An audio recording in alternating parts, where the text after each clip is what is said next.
I at least make a statement first? At the airport? No. I'm sure these people want to know what they're shooting at me. I think they should know who I am, and what I did, and why I did it. No, this is one of your tricks, man. You're not gonna fool me again, Frank! Like you did in that hotel room in L.A. You're not putting on a show for these people.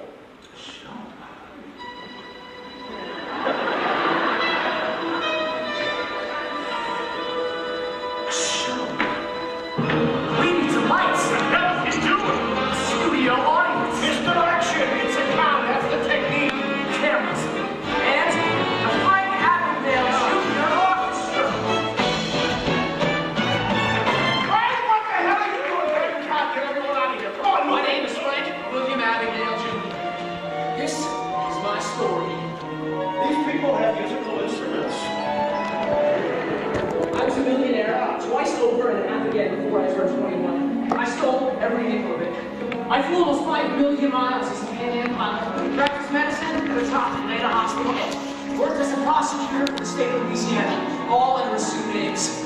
Mr. Hanratty thinks he has all facts, but only I know just how I did it.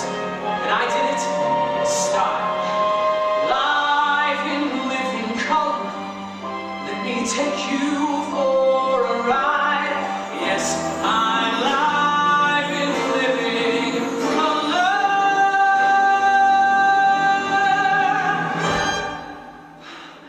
So sit back and let me be your TV guide.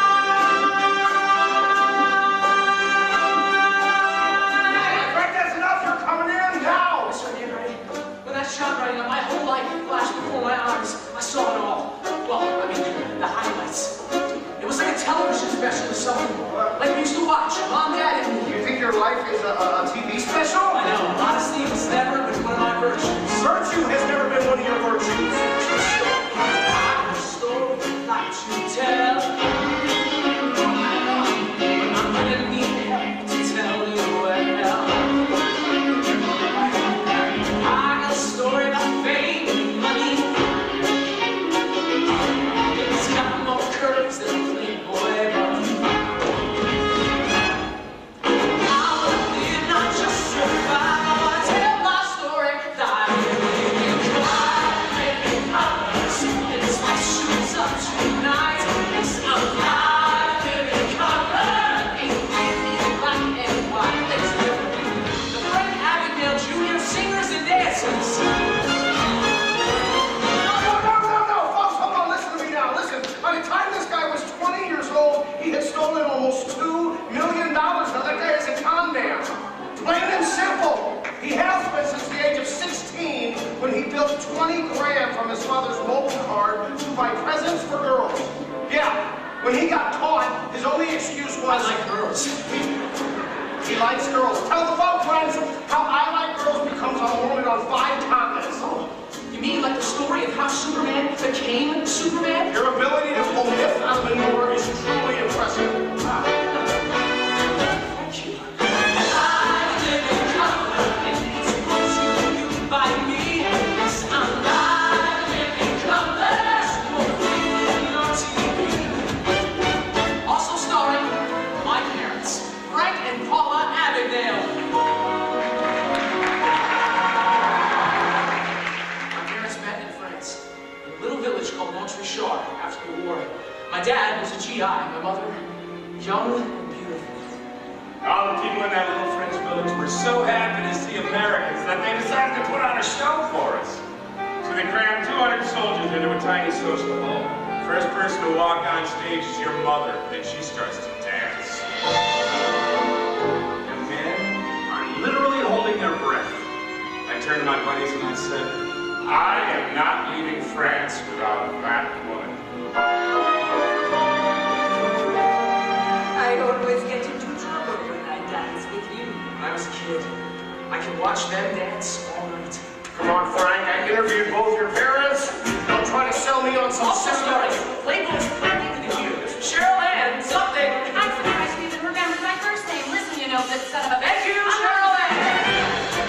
Introducing the Strong family, featuring the beautiful, sweet, faithful, and true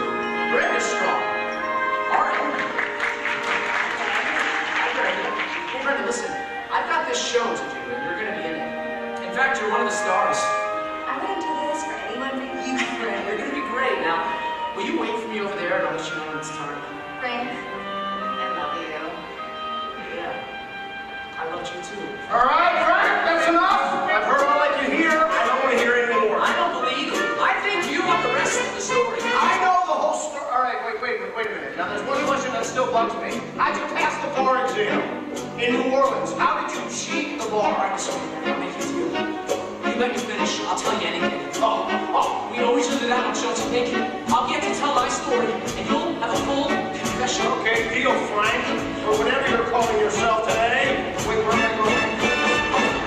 Sunday, just like in your dress. Everybody knows that it's the clothes that make you bad. Just keep a guessing.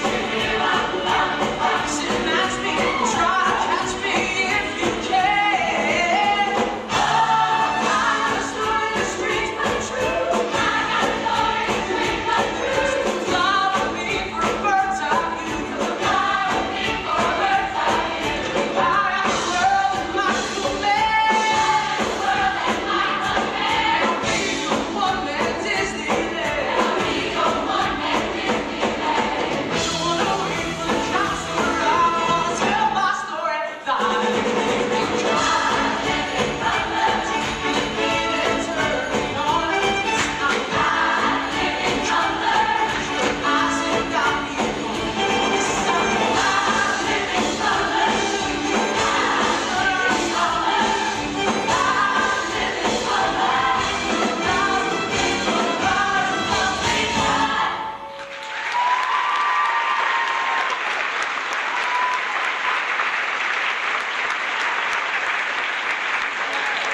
Ladies and gentlemen, our story begins on Christmas Eve, 1964.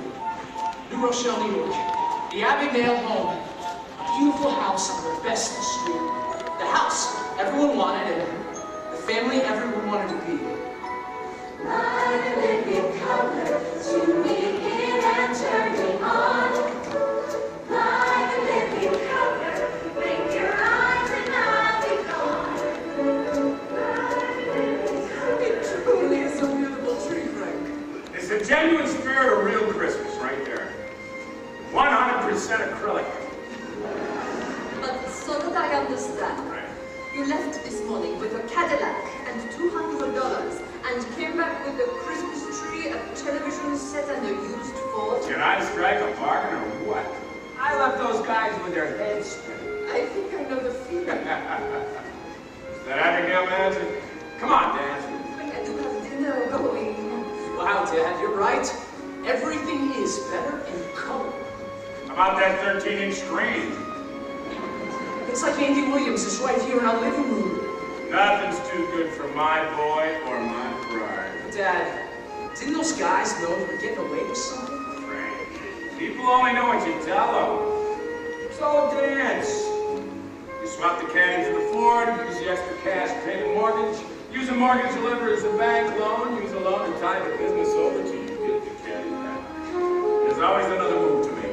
I really should see to dinner. That's great, you got the loan, Dad. I didn't get the loan. I thought you I just got something better. 50 checks. The account's in your name. I put $25 in it, so you can buy whatever you want. Don't tell your mother. Thanks, Dad. But if they didn't give you the loan, One day you're gonna want something from these people. A house, a car. They have all the money. This means from this day on, you are in their little club. but why didn't they give you the loan? Just a technicality. They won't loan to anyone under IRS investigation. Oh. Listen, remember this story. A little mice fell in a bucket of cream. The first mouse quickly gave up and drowned. The second mouse would not quit. He struggled so hard that eventually he turned that cream into butter and he climbed out. And who are we? We're the second mouse. Damn straight we are. Everything's gonna be fine. Matter of fact, you know what? We're going downtown to get your Christmas present. A brand new Botany 500 suit. Dad, that's too expensive. Frank. You know why the Yankees win all the time?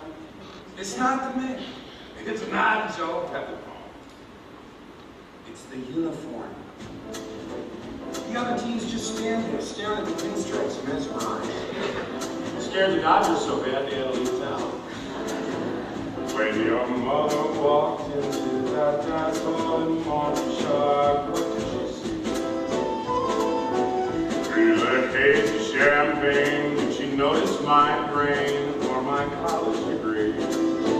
And what she saw was a uniform through the dirt and debris. Yes, those ladies gave thanks to us visiting Yanks, that the pinstripes are all they see. Ladies and gentlemen, the smartest man I know. The man with all the moves. My dad, Frank Abagnale. And the pilot walks onto the plane, all the passengers smile and relax. Do they know he's still tight from that party last night? Well, the back of Jack's. What they see is the uniform, how it fits to a T, like that visiting team that the Yankees will cream. Pinstripes are all that they see.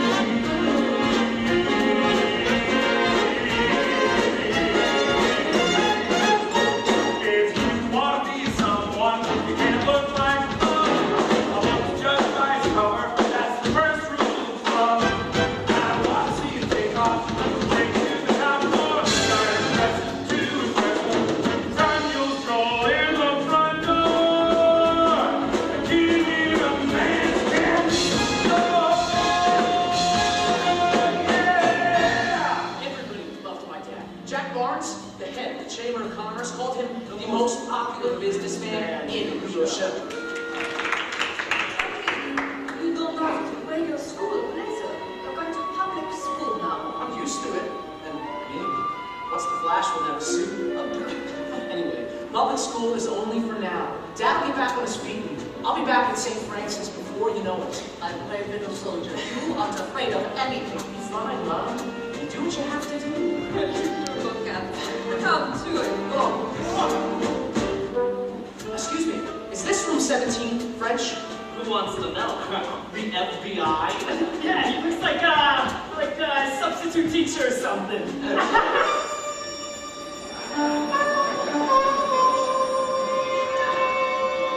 Shouldn't you boys be in class?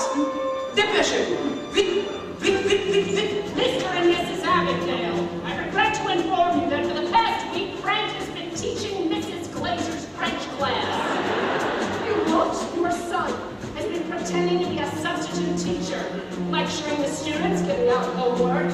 Your son held 3 parent-teacher conferences yesterday and was planning a class field trip to a French fry factory in Trenton. Love to forgive you. There's been so much change. You see, we lost our house. Principal Owings, on my way into the outer office, I found this necklace on the floor. Is it yours? Frank, please. You must have dropped it. It looks like it was made for you. Well, Mr. Abagnale, Frankie, shoot the top. French fry factory?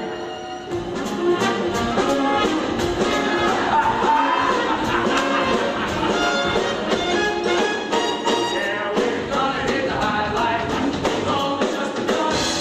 We're gonna be together, Frank Sr. and Son. Down at the Labrador, like Captain Short. Yeah, we're gonna be at ringside. Life will be better than before. To keep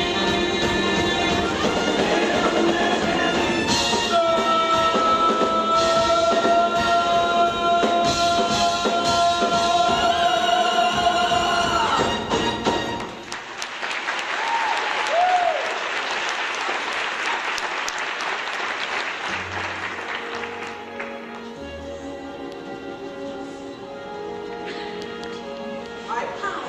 Is the principal in her office? I need to give her this note from my mother excusing me from 6th period. You should fold it. It's more believable that way. No, this really is a note from my mother.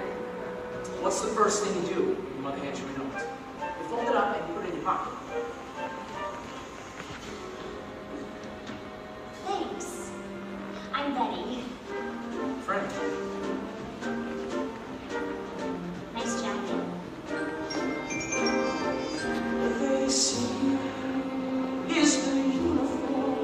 just ask one maitre d',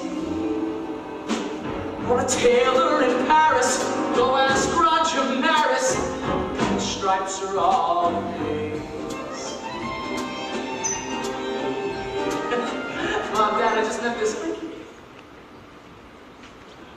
You remember your father's friend, Jacques Barnes? Hello. Greg, it's good to see you. Paula. Take care. Are you hungry, Frankie? I could make you a sandwich. Thank you. You're not going to tell you.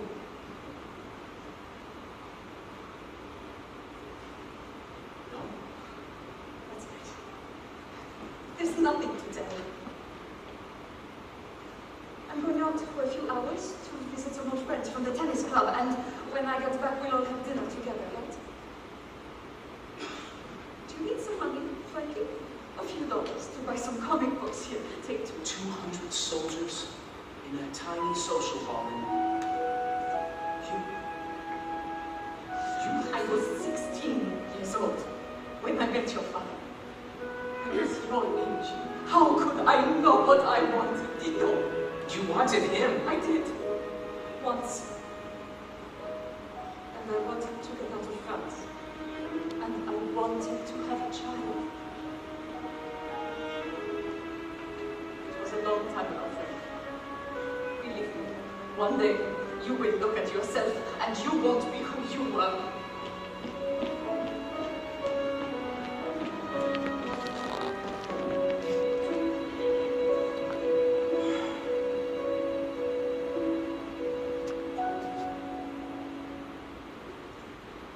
There's no phone booth, there's no cape, there's no Steve McQueen to help me make my great escape. How can I fly like a hero in the sky, be a shooting star out in the stratosphere? Where's the shadow? Keep my ground. Where's that searchlight in the sky to point the way to go through some new cloud to disappear into the crowd? Though the future's dark, there's one thing crystal clear, that there's no home here. Son, listen to me. We just need a name, your mother or your father. One day, the principal pulls me out of class and drives me to the courthouse. Doesn't tell me why. I walk in, and I see my parents are from with their lawyers, and a judge. It can get very expensive, people fighting over their children. Nobody's fighting. Frankie, look at me. Nobody's fighting. So many voices tell me to choose. The court can't decide these things, but it's better if the family does. It's like a game where either team I lose. Frankie, just give him a name. This will all be over. It's gonna be okay. This kind of noise just makes me want to shout. My brave little soldier, do what you have to do. I'd like to buy a one-way ticket out. I'm sorry, Frank, I got no room to move here. Rules of the roads, don't look back. I straight ahead, don't jump the track. Try a new game and pray that I can win. 'Cause I just don't feel at home in mine, so I slip down into someone else's skin.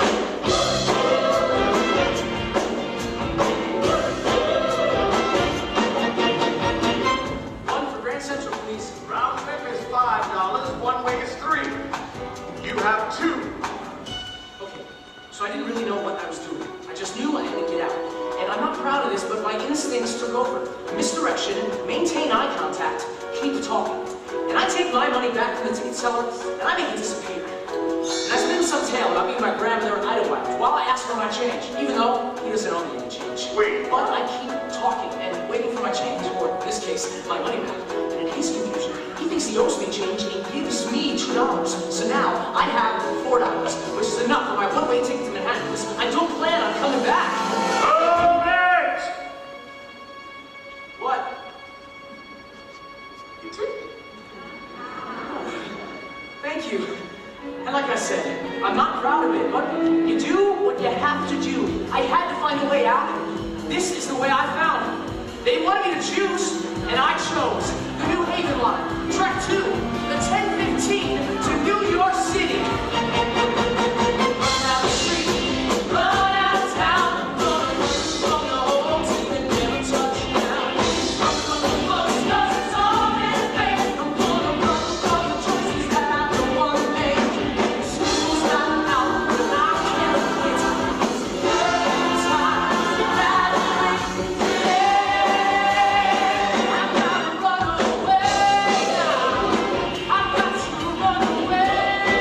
Oh, yeah.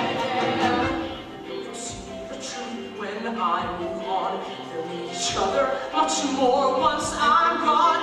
I'm flush and he's back on his feet. I picked him up and right down easy street. No time to cry, all the years over. What's the gas that all our tears? Nowhere, not the places that I want here. And I just don't feel like holding my soul down. It's just someone else's hand. It's just someone else's hand. It's just someone else's hand. It's just someone else's hand.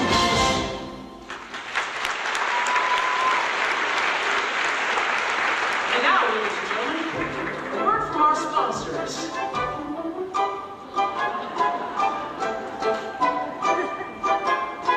These great products can help you survive your first few weeks in New York with just 50 checks and a driver's license. Swiss Army penknives helps you alter the age on your driver's license. Because a 16-year-old cashing a check or opening an account by himself. It's a lot of questions. Does. Oh, Haven's brand genuine original India ink flows easily through your pen or brush. A few dabs on your license, you're 10 years older. And no one can tell the difference.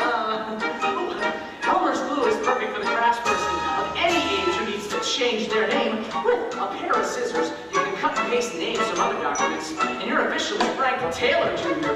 And if Frank Taylor wears out as well, You could be Frank Abbott or Frank Connors. Or William Taylor. I slip a dab, touch of glue, and you'll be good to go. thanks to all our sponsors. Now right back to the show. I know, it's very entertaining, isn't it? I know. Really good. Ladies and gentlemen, it's our very special guest star, Mr. Hanratty. Folks, listen now. What he is leaving out in his charming fashion is the fact that in just a few short months, this guy had soaked every branch at Chase Manhattan in the 5 boroughs and in northern New Jersey. Now listen, he opened accounts all over the tri-state area and dropped rubber in just about every hotel, grocery store, and dry cleaner from here to Hoboken. He was the Johnny Appleseed of fraud. Mr. Hanratty, thanks for stopping by. We're going to be seeing more of him in just a bit. But right now, a much more exciting turn of events. What he didn't know was that his bad checks had landed on my desk. He didn't know that his mother put out a missing persons report. He didn't know that his clock was ticking. I'm sorry, Mr. Taylor. We can't cash this. Say, Diane, I found this on the sidewalk out front, and I think it might be yours. It's not. I'm sorry, Mr. Taylor. We have new restrictions on cashing It checks. seems someone put out an FBI bulletin. If you'd like to leave us your home phone number, we can hold on to it. You know, thank you, but I'm late for an appointment with my stockbroker. He's going to try 6 more banks, same story. We were on it. Why didn't he catch me? It's only a matter of time. Mr. Hanratty is jumping ahead. What? He and I don't even meet face to face for months yet. Right now, he's still stuck at his desk, trying to put it all together. You see, when my first 50 checks ran out, I bought a little printing press and I made my own. Well, I was producing more rubber than a tire factory. Mr. Hanratty and his team were trying to find my trail. And though I'm alive in living color, at the FBI, the show's in black and white.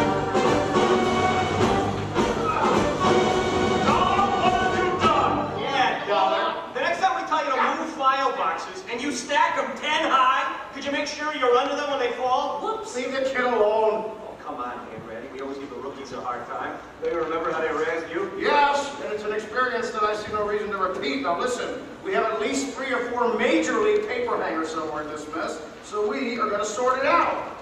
Even if it means we drop dead at our desks and our fossilized bones are discovered in some archaeological dig in the 21st century. Come on, Randy. It's 4:45. It's Thanksgiving. Listen, we do the job because it's the job, and we do the job well.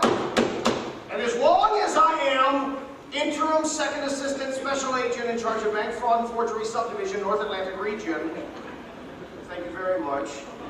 We will do the job until it is done, Thanksgiving or no Thanksgiving. It's easy for you to say, Randy. Some of us still have wives. Low blow, Agent Brown. Oh, by the way, go home for lunch one of these days, unannounced. See how that works out for you. He got you there. Should you be in another department? Like maybe daycare? I was auditing background checks for the Library of Congress, and I asked for a transfer. I requested something where I could use my gun. I like guns and cars, anything loud or fast, basically. Yeah, how about Shelley Winters? She's loud and fast. Come on, Dollar! I know that this job is not as exciting as field work or counterintelligence. Or a long, slow death. And maybe nobody knows we're down here, but he does. Oh, yeah, he does. The guy you're after, he knows. And the day you catch him, and you will, the day you slap those cuffs on him and watch them pull him away. Oh, no, this is interesting. Oh, this is very, very interesting. I know you think so, and that's the sad thing. Look at these two. Look at these. He's changing the Micker numbers on the checks. Micker? Right there. Micker Mouse? Who the hell is Micker Mouse? Micker! Micker, M-I-C-R. Magnetic ink character recognition. Jiminy Christmas. Frank Taylor must have got his hands on a Micker encoder. And so did Frank Williams. Come here, look. If you change a 02 to a 12, the check that was cashed in New York gets rerouted all the way to San Francisco. It's weeks before the banks that cashed it knows they're bad. You mean those numbers at the bottom of the check actually mean something? They mean that Frank Taylor and Frank Williams and William Franklin are all the same person. And that means that he can stay in one place and pass bad checks for weeks and weeks. And that means there must be thousands more checks like this out there. More bad checks than a Prague prison. No! And that means no Christmas for you, Micker Mouse, and no Hanukkah for you. Well, that should keep Mr. Hanratty busy for a while. But unfortunately, he was right. My clock was ticking. I'd always wanted to be good at something. Now I was really good at passing bad checks. I was a crook. Nothing more. And the shelf life was getting shorter.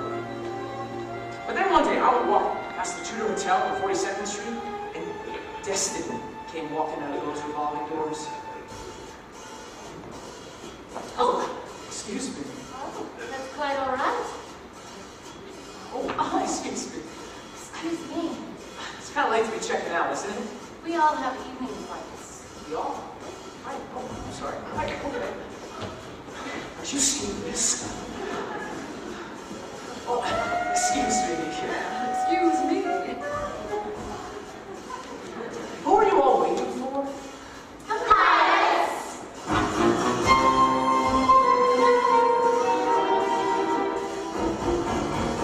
Excuse me, miss. I've been training as a pilot. Is Pan Am hiring? Oh, aren't you sweet? Here. Here it is. Talk to Jerry Taylor, VP of Personnel. Tell him Cindy sent you. Thank you, Miss Cindy. Tell me, is flying everything it's cracked up to be? The only thing better than flying is what happens on the ground.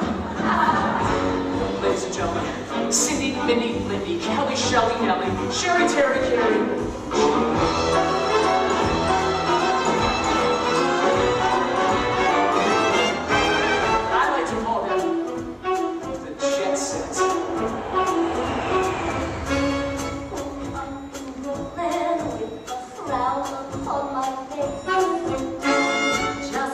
Wisconsin, where there's cheese enough to start this rat race.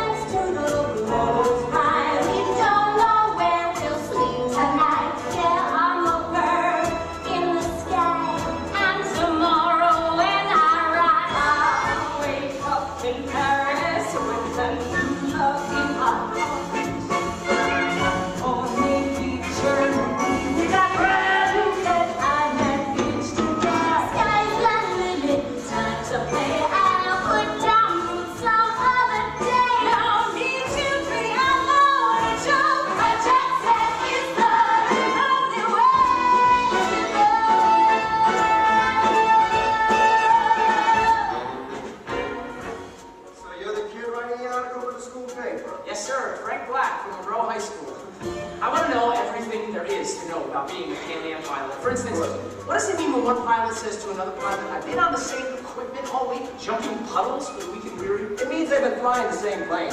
Short flights, mostly commuters.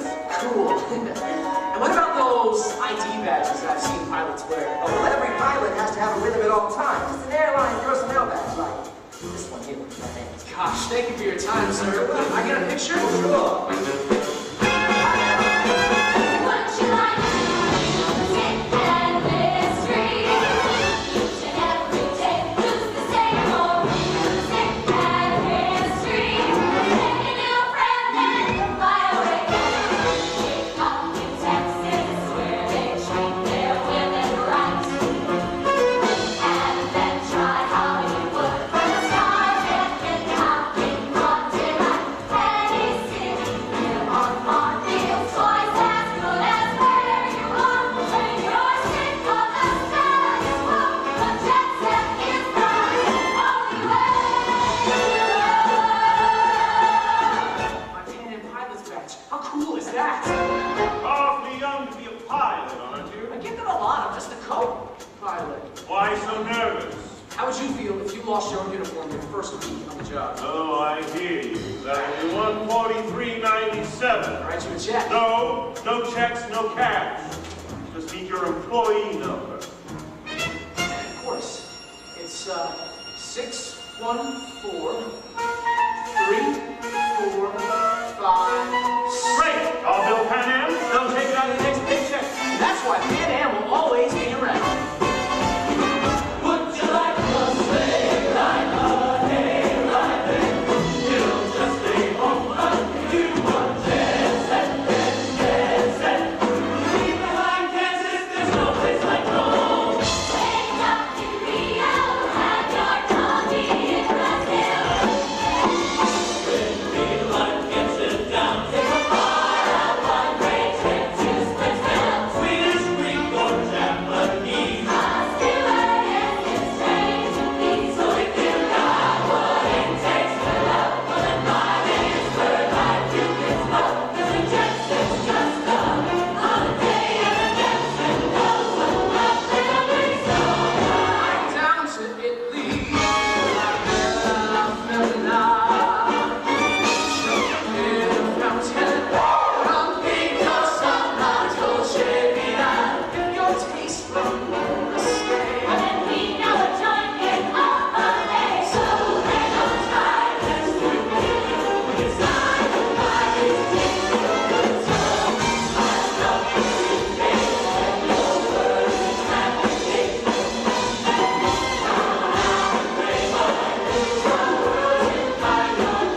Things look better from above. So buckle up. Next stop is love.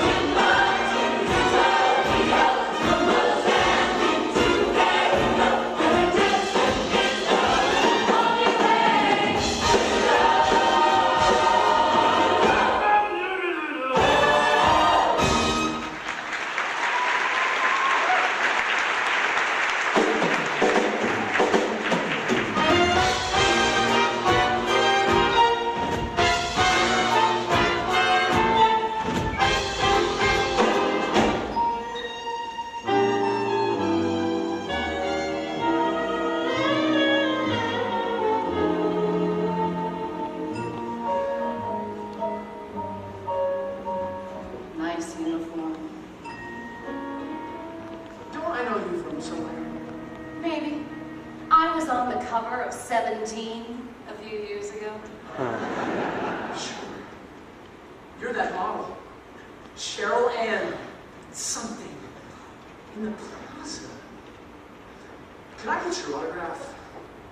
Do you have a pen?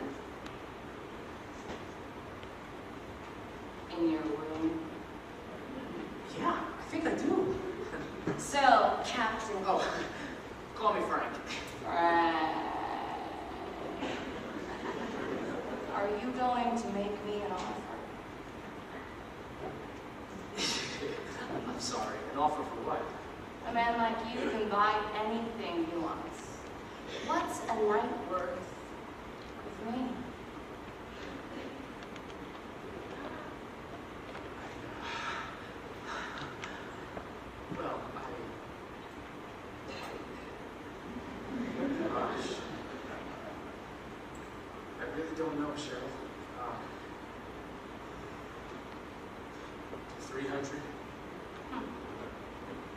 $1,000.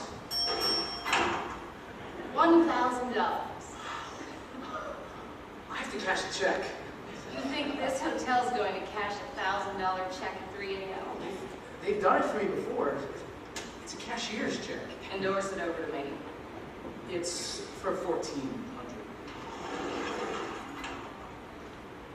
You give me the check, and I'll give you $400.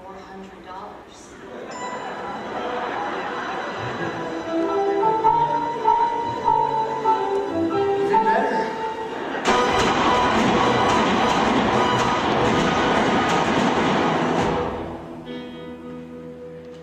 Why the hell did you drag us all the way out to Quantico, Henry? This guy's a pen and ink man, a paper hanger. He probably doesn't even carry a gun. We are getting closer to this guy, and you need to bone up on some of the skills you've let slide. Sitting in that sub-basement, sipping peppermint schnapps out of your coffee cup. Yeah, but we can't fix a location on him. One day he's in Dallas, the next he's in Stuttgart, Rome, Barcelona. Gone global. The last bad checks came from Liechtenstein. Where the hell is Liechtenstein? The Principality of Liechtenstein is a landlocked alpine country in Western Europe, bordered by Switzerland to the south and the east and Austria to the west.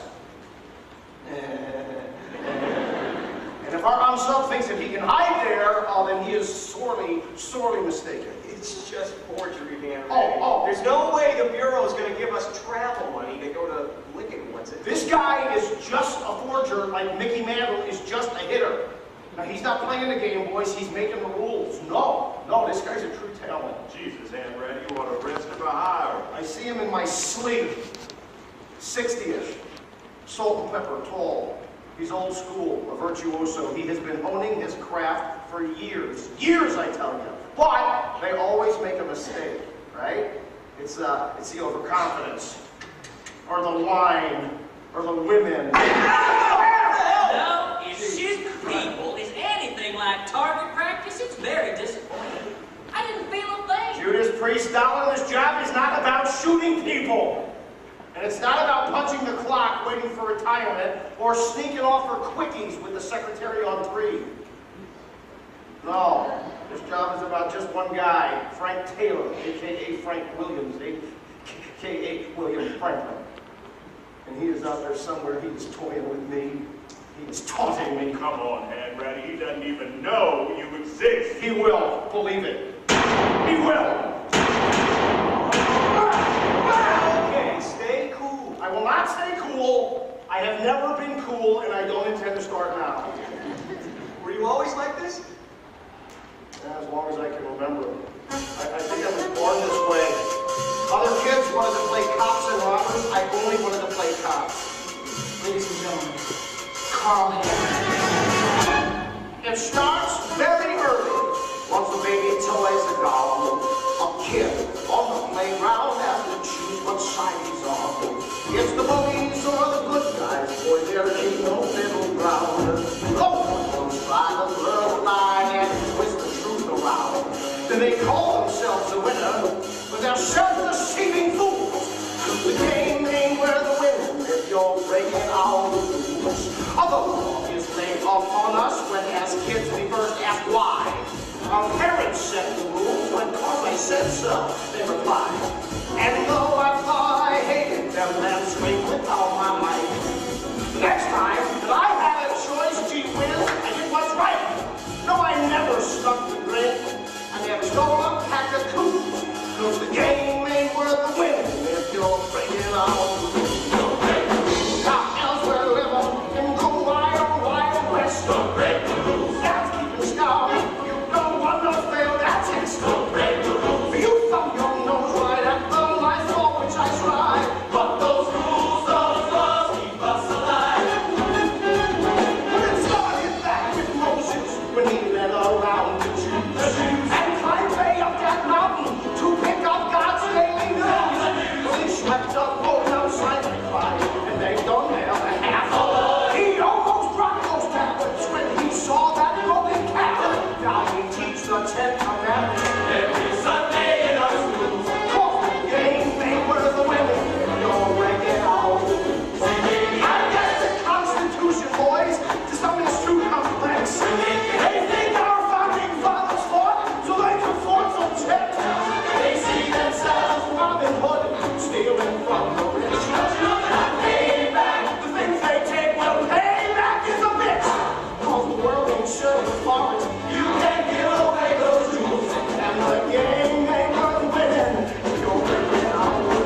dangerous, kid.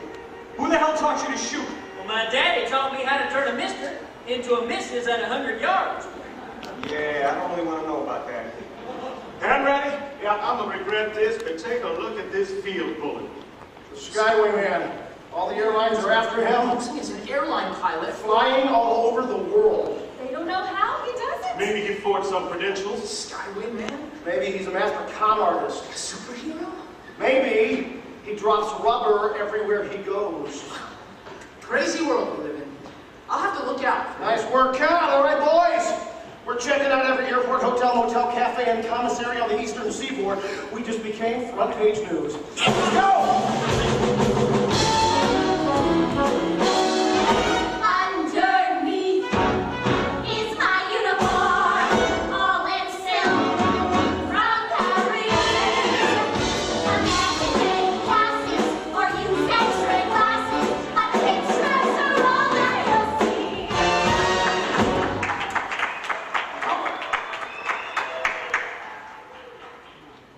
This place. There's something else. They have a guy who gives towels to the guy who gives you towels.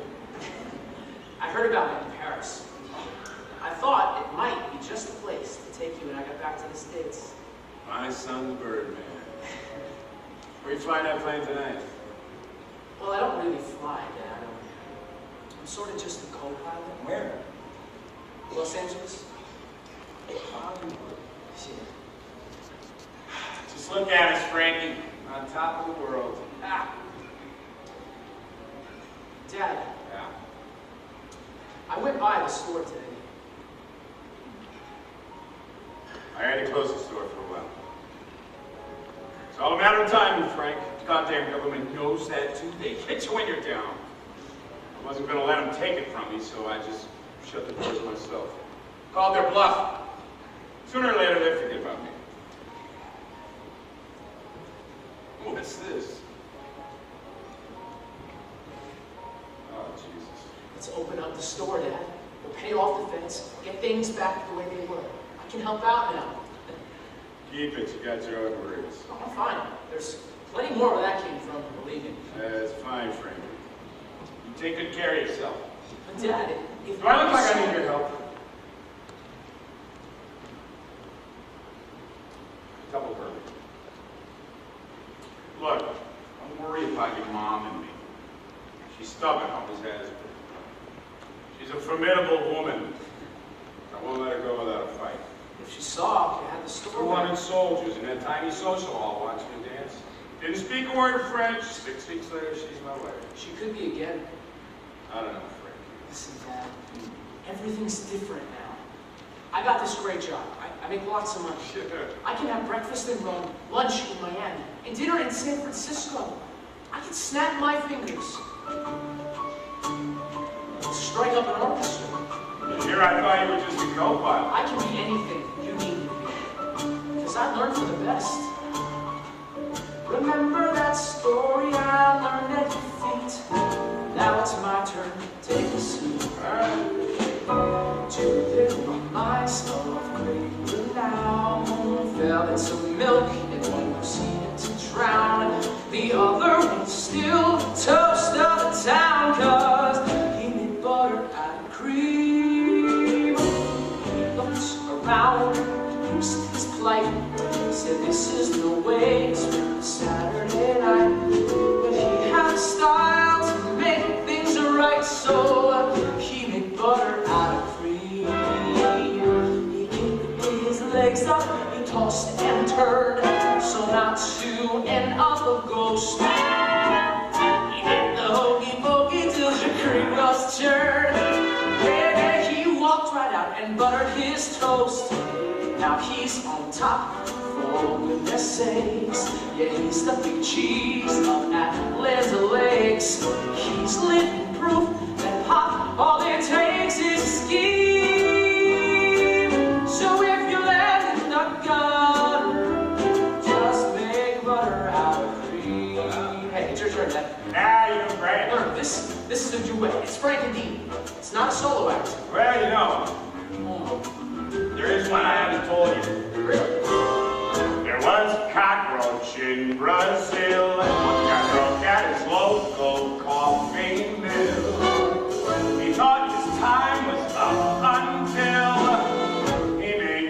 coffee on a beach. When he came to, he heard such a sound. He was shocked when he looked around. He had to scoop and was on the ground, so he made coffee on a beach. He marched to the south and stomped to the north. He had to race against fate. He didn't look right about those tears would forth when the sea or things began to percolate. He held his breath and swam to the top. He borrowed beans from his mom and pop and opened up his own coffee shop out in Queens. But his life were almost nothing, just made coffee on a beach. Take this one. You got this one. So they come to do when life's like this. The law and the mouse at the end of their wits. They took the key. Life was that is what you dream. So if lemon's all you say, don't just stand around and scream.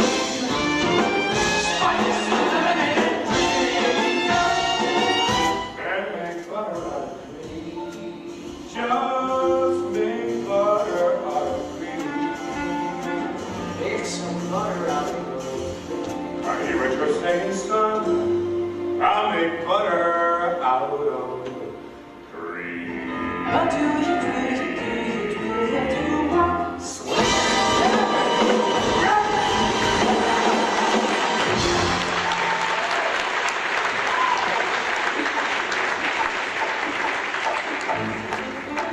Aaron, manager says he just checked out 3 hours ago. Was here almost a week. No forward. Looks like he left in a hurry. All right, gentlemen, impress me. Mr. Taylor, real name unknown, has left us a gold mine. The Flash! He likes comic books. Lives on junk food. He has a breast fetish. Oh my God! It's ham ready! Oh, that is funny. That is really, really funny. Yeah, I'll make a note and laugh later when you're dead. Come on, people! What's his next move? What goes on in the mind of an obsessive loner? Why don't you tell us? A man's secrets are in his trash. I'll take your word for it. Brent and Cotton, go canvass the other guests. Dollar. I want license plate numbers on every car in the parking lot. I will process the room. Go! Right, stay Amrad. You ever look at your own garbage? What? No. Something is not jiving here. The Flash? Peanut butter? Maybe he's got a kid? All right, Mr. Taylor. I know you're in here somewhere. A comic book. A misty lie. A matchbook from the flame. Some chewing gum. A mismatched pair of shoes. A letter home that wasn't mailed. Ooh, a check without a name. Yeah, that'll be my guide to the man inside the clue. Hello? Frankie, is that you? Is it him again? Frankie! Well, it's... Frankie, are you there? Frankie? While they fed to baseball cards, some day-old Chinese food, 2 ticket stubs, the Red Sox, always lose. Valentine wasn't sent, sent to set the mood. When I take a ride with a man inside the clue. Hi, Mr. Room Service. I'd like to place an order. Oh, no. I know it's late. I just flew in from Ireland. Have you been there? Oh, it's so beautiful. They got these... Yeah, sure. I'll hold. Do not disturb is on the door. The maid, she never comes. He locked the door, but I don't need a key. There's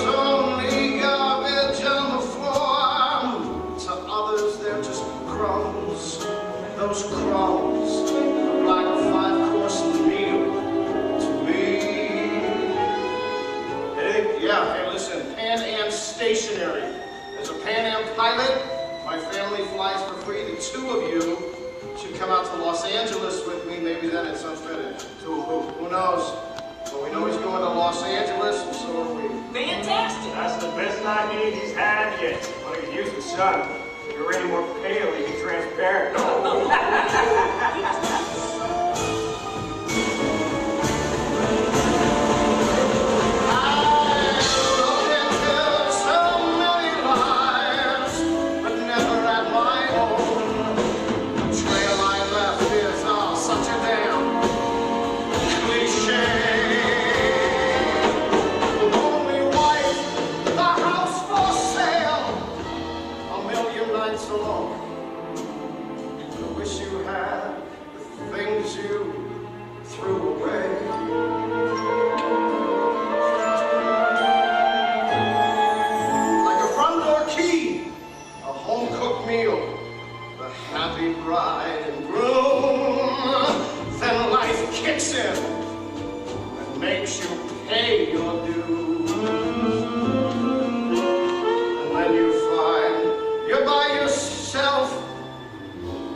That's been occupied by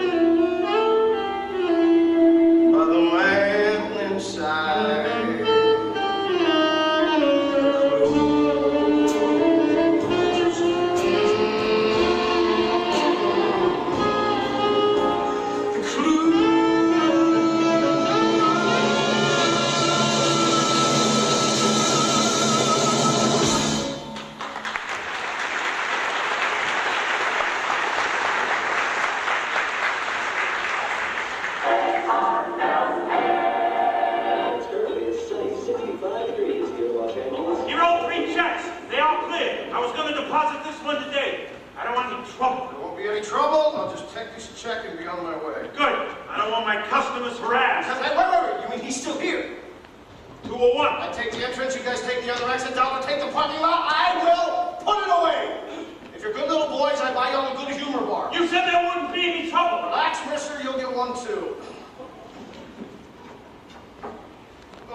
We've been following the paper trail for months. We almost had him in New York, then in a motel outside D.C. near Dulles Airport. Would you mind taking that gun out of my face? It makes me nervous. Let me see some identification. Here. Take my whole wallet. You want my gun too? No. I wasn't expecting Secret Service office. Oh, don't worry about it. Hey, what's your name anyway? Oh, Hammer, Carl Hammer. Mind if I see some ID, Carl? Yeah, sure, yeah. Sorry, I'm a little... Okay, yeah, right here. That's it.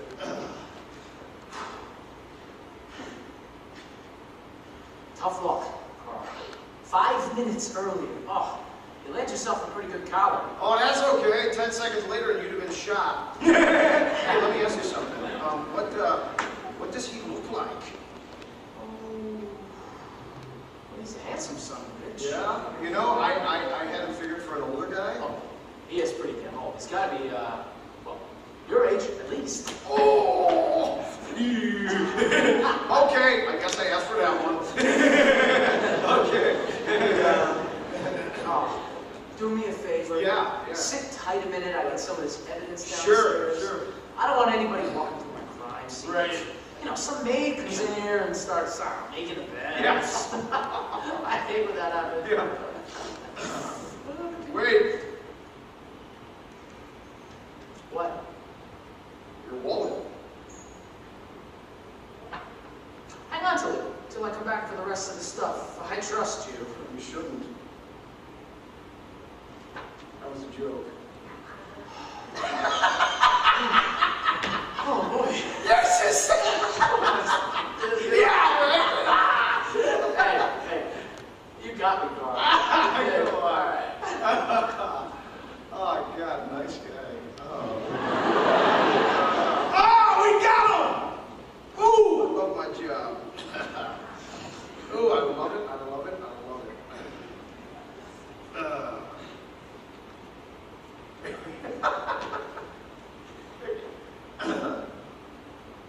Wait. Frank Taylor. Frank Black. Frank Williams. Frank. Fuck! No! No, I had him! He was right there! What are you talking about? I let him convince me he was someone else. Barry Allen from the Secret Service! Barry Allen? The Flash? What? Barry Allen is the alter ego of the Flash. Oh, Jesus Christ. We all make mistakes, sir. It happens to the best of us. Not to me! Not to me!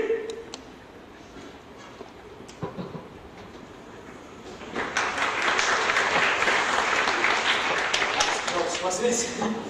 Misdirection, maintain eye contact, keep talking. Mr. Handwriting was met. Hook the next plane back to DC, and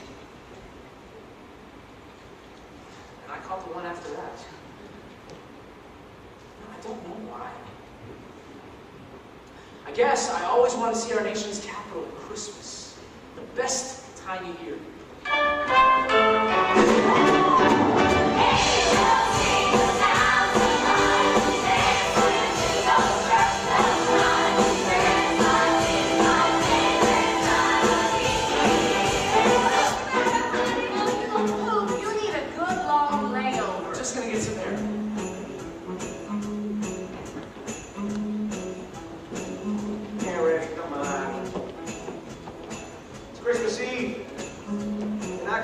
Yourself with the boys upstairs by having a miserable holiday.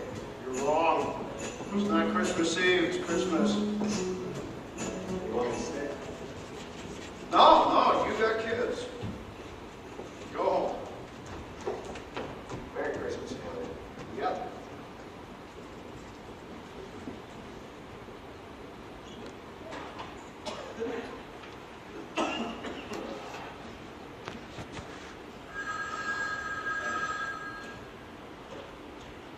This is handwriting. Merry Christmas.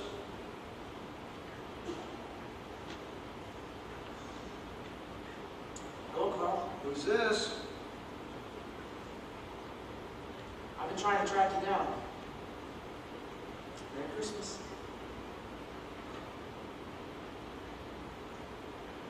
Barry Allen, Secret Service. What do you want? I want to apologize for what happened out in Los Angeles. Yeah, screw you. Carl, I'm sorry if I made a fool of you. God damn you! You don't feel sorry for me. The fact is, I knew it was you. I did. You know, maybe I didn't pull the trigger, but I knew. Carl, people only know what you tell them. Then tell me something. How did you know I wouldn't look in your wallet? I didn't. You're gonna get caught. You know that, don't you? One way or another, just like Vegas, the house always wins. I didn't think I'd get you in. It's Christmas. I thought maybe you had a family. No family. Maybe you.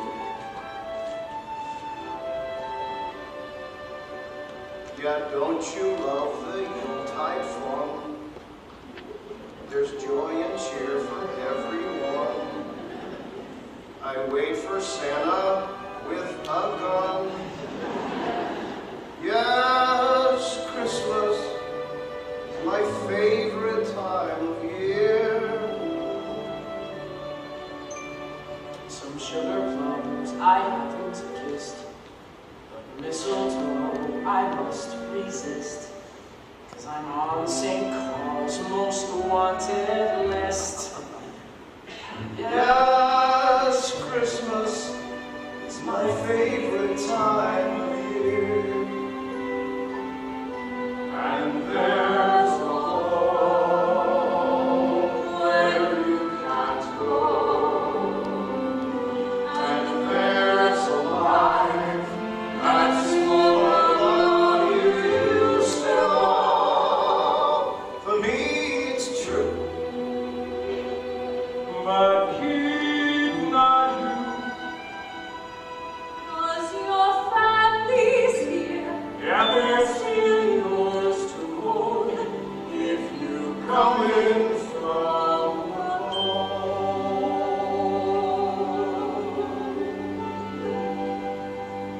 So if tomorrow Santa's flown, the tree is down and you're alone, I'm always here, right by the phone. Yes, Christmas is my favorite time of year. Wait a minute, wait a minute! You didn't call me to apologize, did you? What do you mean? You got no one else to talk to. I have to go. Frank, wait! Mr. Henry was right. It was a lonely life. But I was about to meet someone, and she was going to change everything.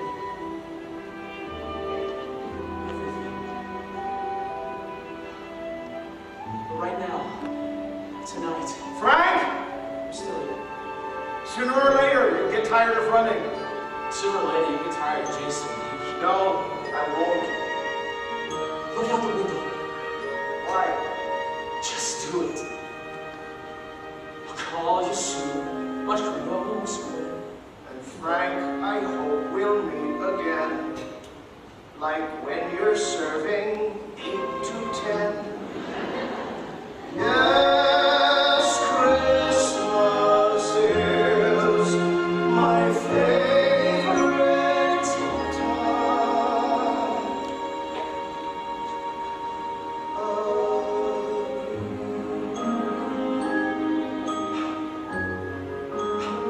He's a kid?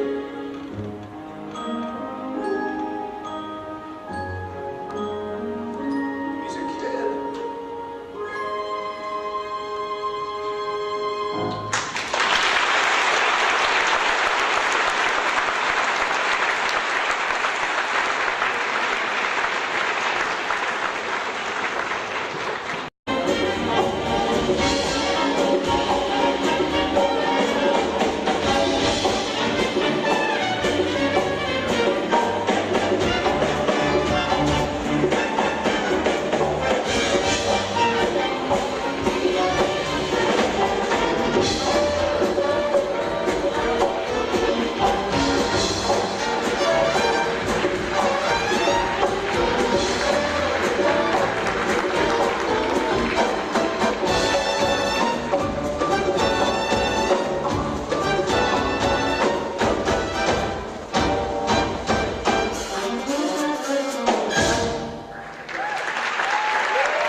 It's simple. We know he's a kid. We find out who's responsible for the kid. So, we check on every runaway student, missing teen in the tri-state area over the past 3 years. Now, I pulled the list from the mainframe, and we just go to each address and ask to see a family photo. How long will that take? As long as it takes. Let's go now. Well, good luck with that. Orange and man rabbit. I think that's going to take a while. Well, my career as a pilot is pretty much done. I rung out almost every bank in the Northeast, so it was time for me to lay low for a while. Live off my I moved to the Riverbend Apartments, Atlanta, Georgia. A real nice complex, full of professionals. The perfect place to keep things quiet. Of course, a few years later, Riverbend was written up in Playboy as the address for swinging singles. But for right now, I just had to keep a low profile. No more cons, no more high living, no more lies. So, Frank, what brings you to the Riverbend complex? I thought it was just us doctors and nurses here. Oh, well, you know, I'm a doctor. What do you do? Surgery, orthopedics? Pediatrics? Oh, snot-nosed little kids? You didn't have them. Listen, I'll find out if there's anything open down in Atlanta General. It'd be great to have you there. Oh, no, thank you. I mean, what am I doing? I can't be a doctor. Why do I do this every time?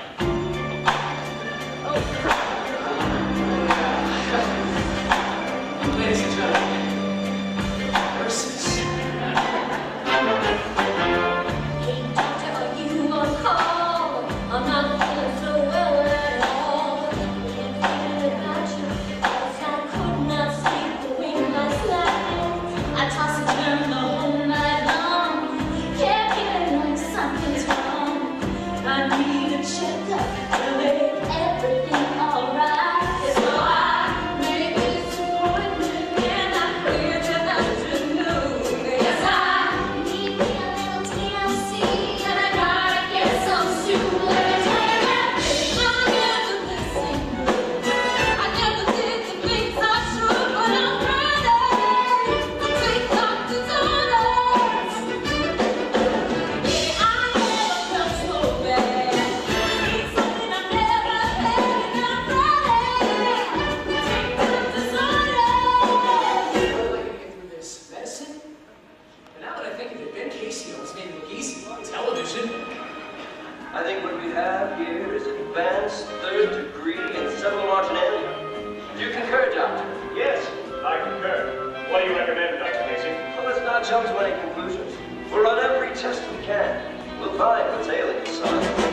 That'll come in handy. And I could pick up a few books at the Emory bookstore, but there is the little matter of med school degree. Harvard University!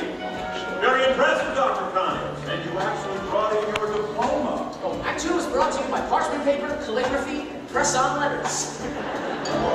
And we also have your recommendation from Death Valley Children's Hospital. Dr. Henry. It's my mentor. Well, you're just the perfect candidate. I should mention, the sight of blood makes me vomit. I don't even know, seriously. Well, at the moment, the only thing open is overnight ER supervisor. Beneath the doctor of your qualifications. And you primarily be supervising residents and interns so you can get much real patient contact. I'll take it. All right then, welcome aboard. I need your melody. It's an emergency and I'm ready to take doctor's orders. I need the antidote. Had another that might get through. Yes, I'm ready to take doctor's orders. Dr. Connors? Dr. Connors? And there she was. In the middle of those calamazons, she was real.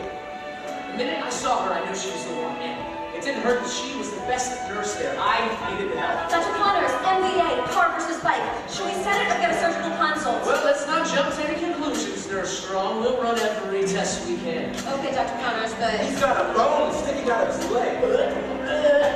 Yes, doctor, I concur. Please go. Go. You heard it. Go, go. Wait, no, not you. Hey.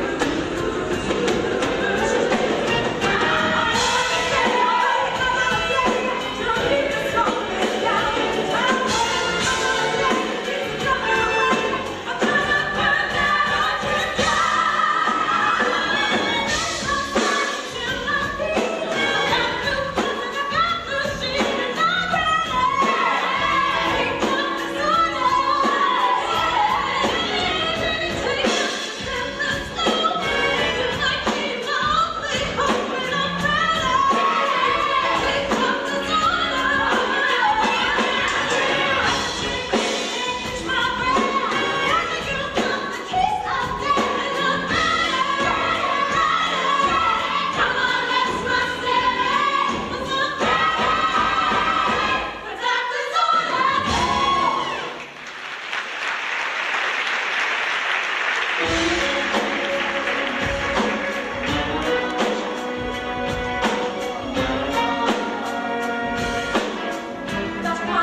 Sorry.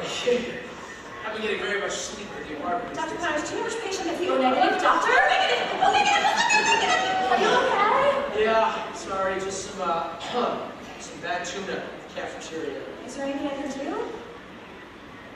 can have coffee with me. But their coffee's worse than their tuna. Oh, you mean have a cup of coffee in a social way?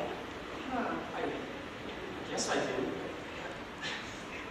I've tried to start a conversation with you 4 times a day for 11 days, and you've barely said hello. Is it me?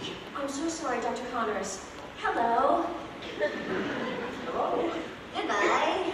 You're not strong. I'm sorry, sir. They don't like us to fraternize with doctors. Well, pretend I'm not a doctor. Pretend I'm a pilot or an astronaut. I don't think I could see you as a pilot. A playboy, maybe. I'm not really into all that riverbend madness. It's just sort of a part I play. So you're not really a skirt-chasing party animal. You just want people to think you are? Oh, yeah.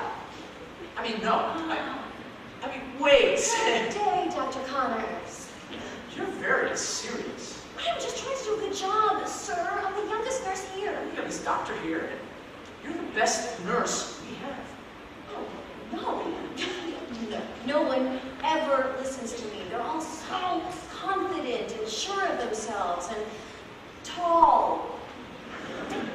If you want them to listen to you, you just have to sound like you know what you're talking about. You act like you have confidence, and pretty soon you will. Act like you're not afraid, and you won't. Okay? Okay. Hey, there's a smile. Dr. Connors, you got a kitchen accident, meat slicer, and they can't exactly find the hand. Trouble 1! I'll put surgery! Go! Oh, see, look at you. Thank you, Dr. Connors. I'll call me Frank. Okay. Frank. Oh, surgery.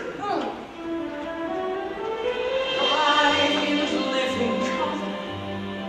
Now the picture seems so clear. She's alive in living color. So, excuse me while I disappear. Sooner or later, they always make a mistake. Brenda wasn't a mistake. Sooner or later. Meanwhile, it's taking Agent Hanratty a really, really long time to come to the house of every single runaway. Actually, we cracked it pretty quickly. Mr. Hanratty, it's my show. I interviewed your parents. You weren't there. You were busy with Brenda. Yeah, maybe this part is my show. All right. Yeah? Fine. Sort of a film noir type of thing. Philip Marlowe. Sure. It was hot. Even for August. So hot, my ass was sticking to the seat of my car like a fly on paper. And my suit was my own personal sauna. But not as hot as the woman I was about to interview. She gave new meaning to the words femme fatale. Too bad she was some poor kid's mother. Ladies and gentlemen, Paula Abingdale and the Abingdale Dancers perform Dancing Around the Subject.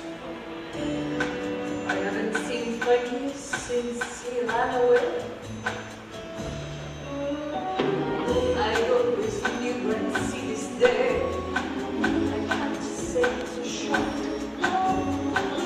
What's that expression you used to say? The tune of the old clock. But if you see him, please pass on this plea.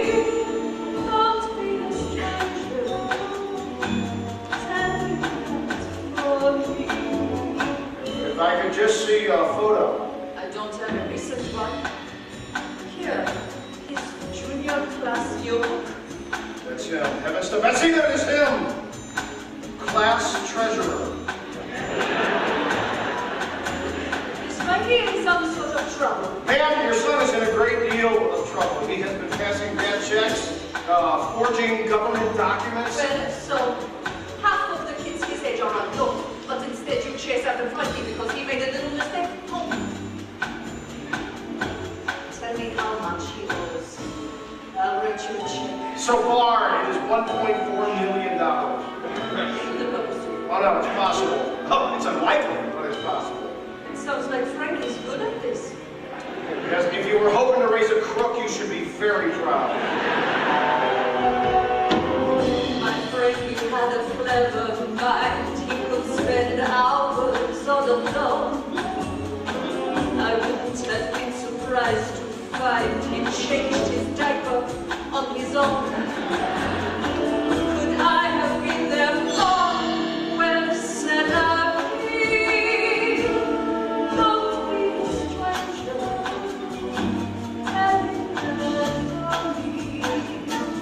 You haven't heard from him since you left your husband? So I'm to blame.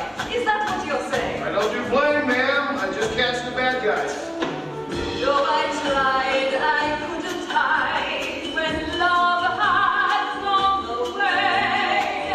Children close their eyes, but still they see. I took a chance, a new romance. Is it a crime to say I made a choice and I chose what's best for me?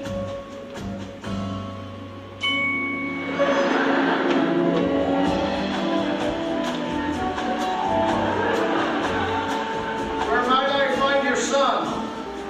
Ask his father. He says Frankie writes to him. And where would I find his father? Check the bars in town. Okay then. I guess to you I seem smart. I'll just bide my time. In love or despair. I can be the lady, but can still turn on a dime. Maybe one will once again be free. Don't be a stranger. Tell me the girl. Don't be the stranger. Tell me. No, don't be a stranger. Tell them the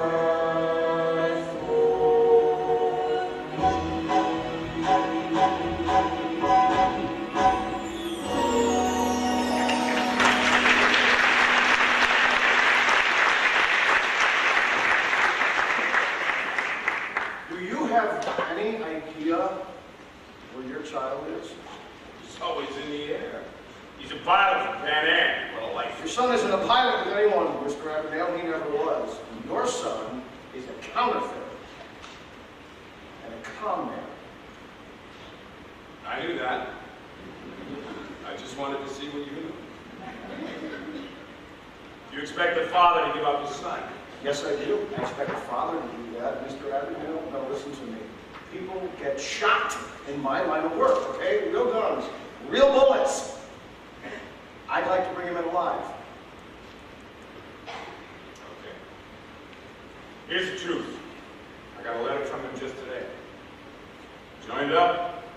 He's over in Nam, serving his country. Can I see that letter? There's no return address. He's in country, risking his life for you and me. Not a bad way to leave his troubles behind, I'd say. Got out of the game at just the right time. Wait. The game? Oh, come on, you know the game. Don't let the bastards get the best of you.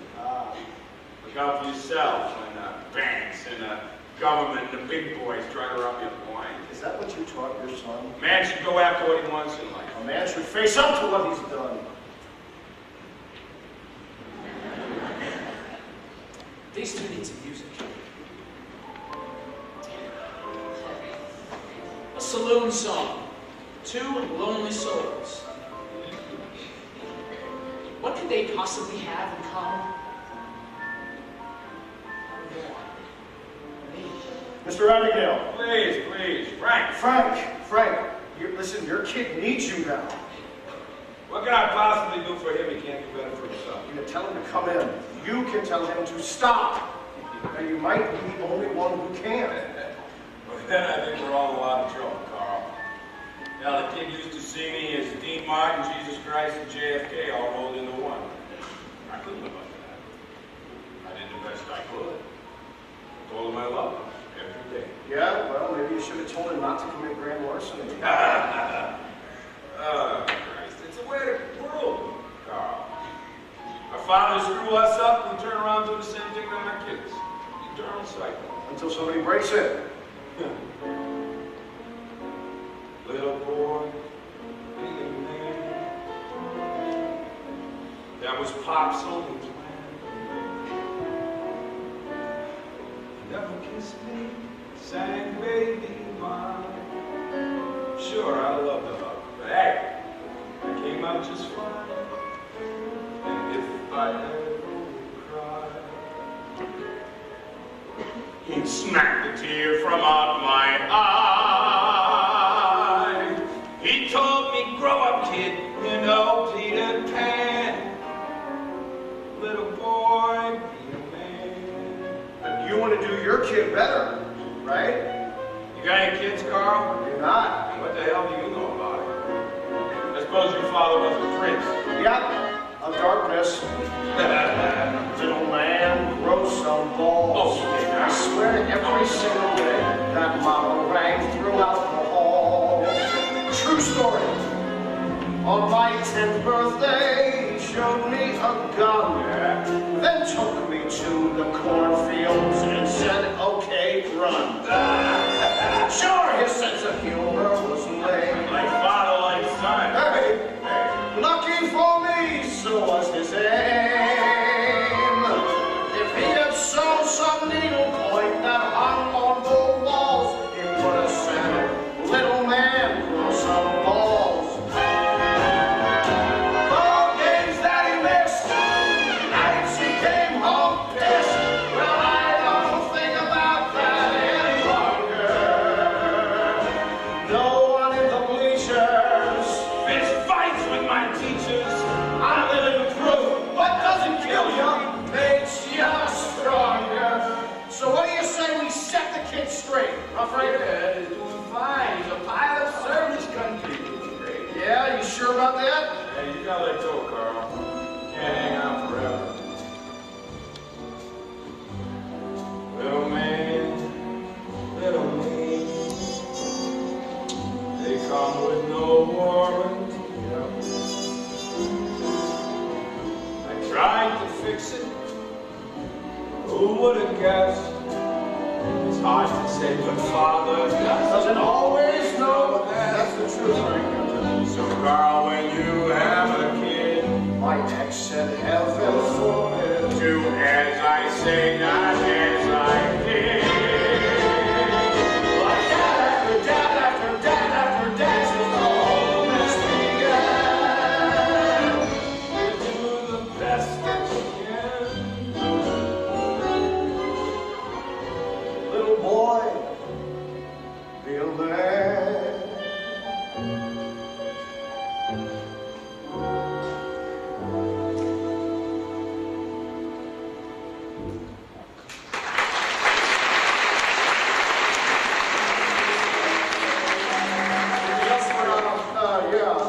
Hey, phone. I need to get to Atlanta. Listen, make sure he gets home okay. Buddy, he is home.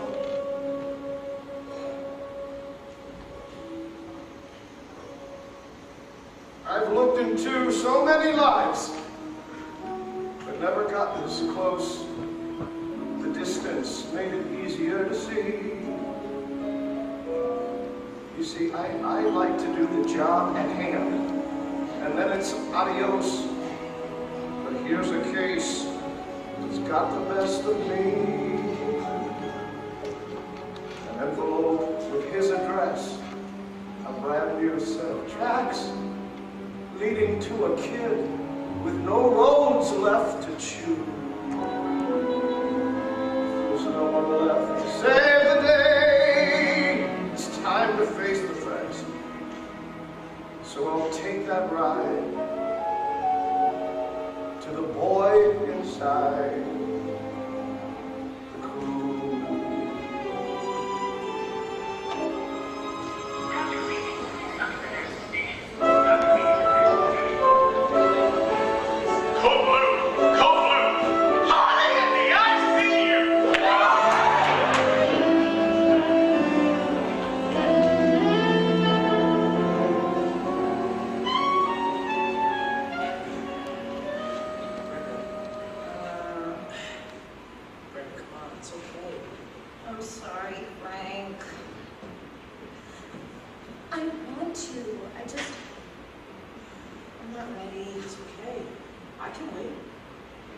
forever for you.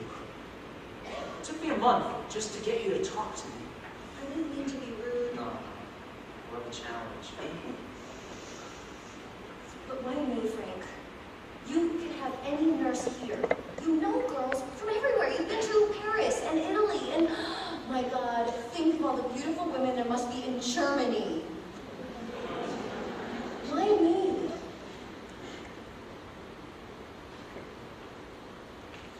Because I love that you're good at your job and you work hard.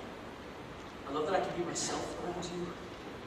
I love that I can ask you anything, like, why'd you leave New Orleans? No reason. Well, I sort of ran away. You ran away? Mm-hmm. Wow. Why would you do something like that? I was engaged to be married. He was the son of my father's law partner, and he wasn't very nice to me. And on the morning of my wedding day, I looked at myself in my dress and I realized I didn't want to marry him. And so I left home. And I haven't been back since. I'm sorry. You know, I'll never hurt you. You say that now, but we have nothing in common. I think we have more than you know. But you're the Harvard graduate world traveler. I'm just ordinary. Ordinary is beautiful. I don't need Paris. I don't need a fancy restaurant, a huge orchestra. Just some subtle orchestrations. Maybe a little moonlighting. All that other stuff was just what I found along the way while I was looking for you. I've seen the 7 wonders, if you give or take a few. All them 7 wonders, well, they can't compare to you. I've been a lot of places, yes, I've traveled near and far. Now I know home is where you are.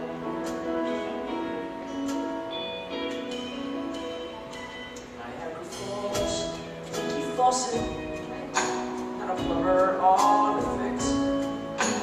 Pyramids are really just a dusty tile of bricks. Taj Mahal, a fixer-upper. The Grand Canyon, just a hole. The Grand Canal in Venice, an Italian toilet bowl. I see the 7 wonders, if you give or take a few. All them 7 wonders, well, they can't compare to you. Been a lot of places, yes, I've traveled near and far. Now I know that home is where you are.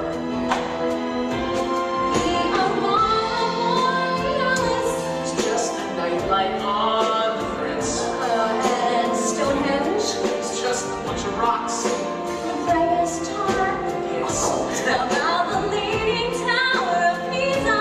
Looks like something up and roll. Mount Rushmore. Someone climb up there and tell them boys a joke. Yes, my travel days are over. Get the check, I'll pay the bill. 'Cause I see all the wonders in your eyes, just standing still.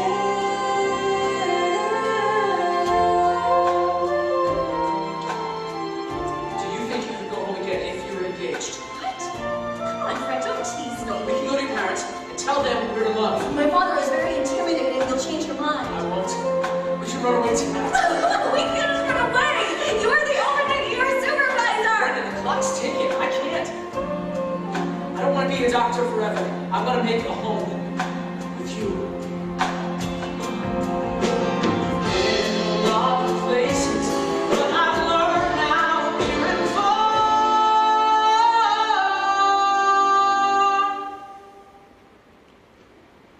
There's no need to roam. This home is where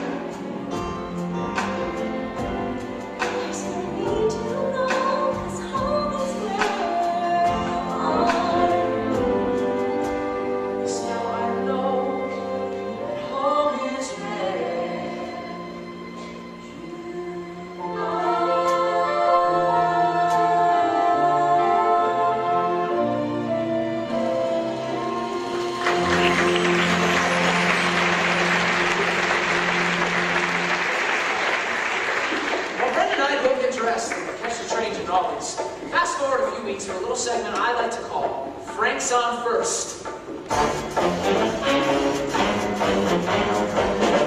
Doctor, we're looking for a man who goes by the name of Frank Abagnale, Frank William Abagnale, Frank Taylor, Frank Williams, William Franklin, and William Franklin Williams. That's a lot of names. What about Robert Franklin, Frank Thompson, Frank Myers, Meyer Williams, William Robertson? Robert Wilson? Robert Williamson. William Robertson. Wilson Robertson? Robert Wilkinson? Shut up, Doctor.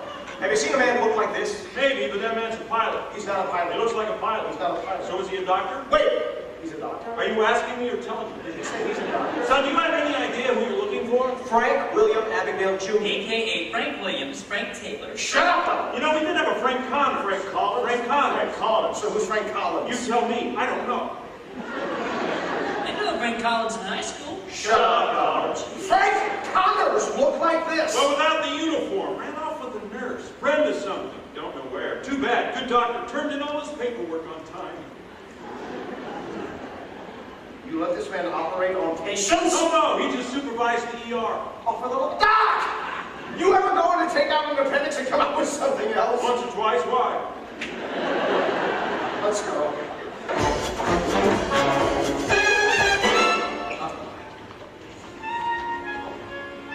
And now, introducing the newest feature on our show, At Home with the Strong Family. Are you sure you voted for this? Absolutely. Introducing our newest young star, Brenda Strong, featuring the lovely, witty, refined, and unique Mrs. Carol Strong, and the cultured, brilliant, and, well, incredibly intimidating future father-in-law, Roger Strong, District Attorney. And the Fort Atlanta, you were in California. Yes, sir, Death Valley Children's Hospital. They have a children's hospital in Death Valley. Yes, sir, right behind the Macy's. Well, goddamn and gumbo, Brenda, I think you landed one this time. Much better than that rowdy little Delacroix boy. This one's a honky, you betcha. Mother. Dr. Connors, you come from a large family? Please, sir, call me Frank. I'm an only child, but I hope to have lots of kids. Family is the most important thing. Ding, ding, correct answer. But now for the make or break round.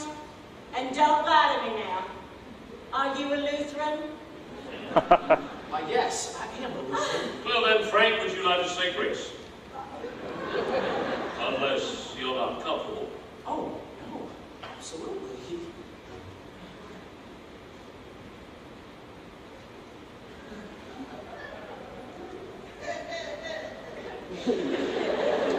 Two little mice fell into a bucket of cream. The first mouse quickly gave up and drowned, but the second mouse, he struggled so hard that he eventually churned that cream into butter and walked out. Amen. Amen. Amen, and goddamn, that was beautiful.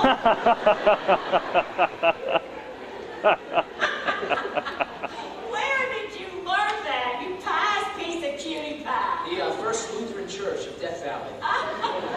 Frank, you decided which hospital you want to work at here in Lowell? Well, to be quite honest, sir, I'm thinking about getting back into law. Are you a doctor or a lawyer? You see, before I went to medical school, I passed the bar in California. I practiced law for a year, then decided, why not try my hand at pediatrics? Well, aren't you full of surprises? Yes, I am. Sakes alive, the yummy Yankee is a doctor and a lawyer? Ooh, Brenda, darling, you got yourself magic on a stick with this one. Where'd you go to law school? Harvard, Yale, Columbia? Berkeley. Berkeley? That is where Daddy went! Oh, wow! Ha, fantastic. Oh, my saints and stars, Roger. Frank should work for you.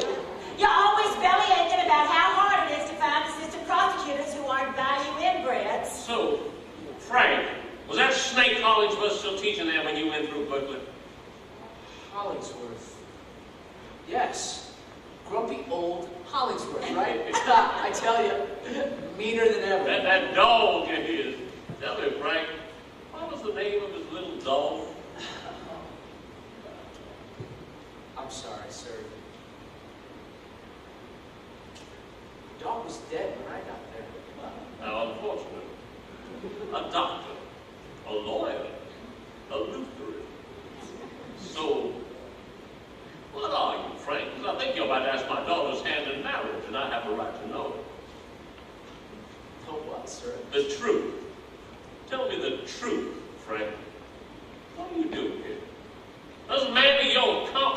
still with Brenda. After all, we've been through all this before with her. Brenda is the best girl I've ever known, sir. She's the real thing. But who are you, Frank? You want my blessing. If you want my dough, I'd like to hear the truth from you now. Truth. Truth, sir, is...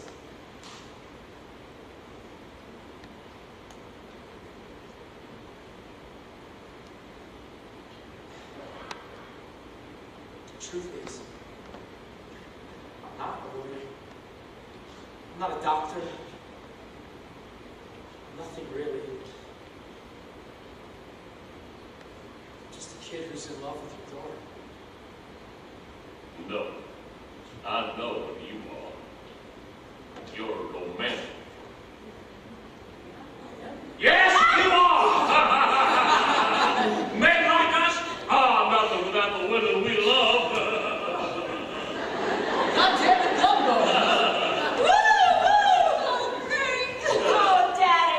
But Daddy, look at the time. 7:30 already? Is it time for Mitch? Come on, y'all, sit down. NBC presents Sing Along with Mitch. Starring me, Mitch Miller, and the Sing Along Gang. Hey, don't just sit there. Come on and sing. This one's for the whole family. Let's begin with all those beautiful mothers. Take it, Mama. I feel a mighty quake. The South begins to shake under a family tree. The leaves begin to blow. Down with the wind they go. Over a family tree. Hey, hey, hey, up top magnolias blue. They spread a sweet perfume. For this princess from Germany. Now every bough must pull its weight. It's time to prune and from again. Welcome to our family tree. That was great, Mama. Let's hear from those fantastic fathers. Up in Goldwood's bar, a seat begun to spar, out inside a family tree. A twig begins to pull, run on that mighty hook. Judge over the Ring left slides a hole, he glides out, pulling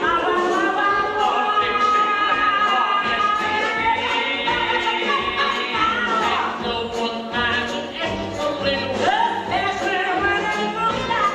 So welcome to our family tree. Ready, Frank? I made a lot of mistakes in my life, but I won't change a single one because they all led me to you. Brenda Strong, will you marry me? That's Frank Connors. I will marry you. Frank, welcome to the family tree.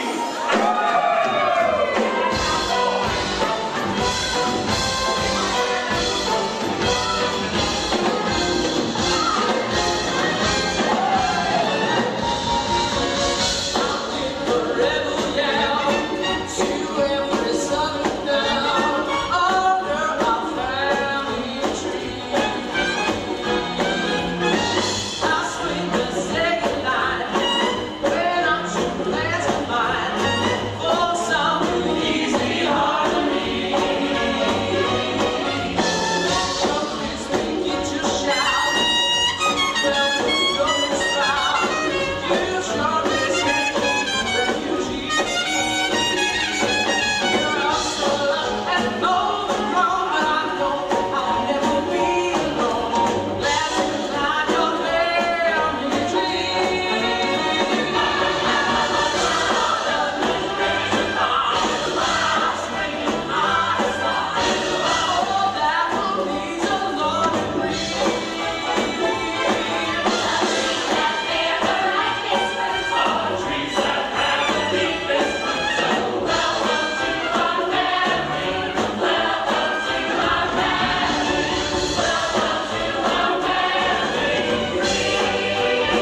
to see you. Why are you dressed like that? Took the job. Government job. I'm beating them at the wrong end. I'm a government employee. See how beautiful that is? Hey, you got a good lawyer. Sort of am. You look at this letter. IRS wants more. Educate, no one wants crumbs. You know what? I'll make them chase me for the rest of their lives. I got an FBI agent come see me. Oh, you got the numbers. United States government champ, running for the hills. Daddy told me. Just stop. They're never going to catch you, Frankie. I'm settling down. I'm gonna raise a family. I came here to give you this. It's an invitation to the engagement party. Daddy, I'm getting married. Can you believe it? We're getting married. Why did you do that? You're on top of the world. Changing my life, Dad. You don't have to worry about anything anymore. The house, Cadillac, everything they took from us. I'm gonna get it all back. And Mom's gonna see it. Your mother is remarried to my friend, Jack Barnes. They got a house out on Long Island. Why would she do? Don't give it away, Frank. How would she do that to us? There's no us anymore. You have to listen to me. I'm your father. Then tell me to stop. Why would I tell you to stop? Because you're my father. But no, you can't stop. You're on a winning streak. You gotta ride that. You gotta ride it, baby. You're having now. They know the key to life is. Frankie, sing with me. 'Cause I never tried to sing. Don't just hey, hit it, guys. Stand around and scream. Spike some lemonade and drink. And make butter out of it. Just make butter. Frankie. Well, Dr. Connors, what do you want? I want it to be over. I'm getting married, Carl. I'm settling down. I'm gonna have a family. You have stolen almost $2 million. You think we're just going to call that a wedding present? This is not something that you can walk away from, Frank. You will be caught. You will go to jail. Where did you think this was headed? Please, just let me stop, Carl, please. You're scared because you know I'm getting closer. I know you rented that car in Shreveport, the hotel in Lake Charles. You're scared and you're tired. I'm getting married.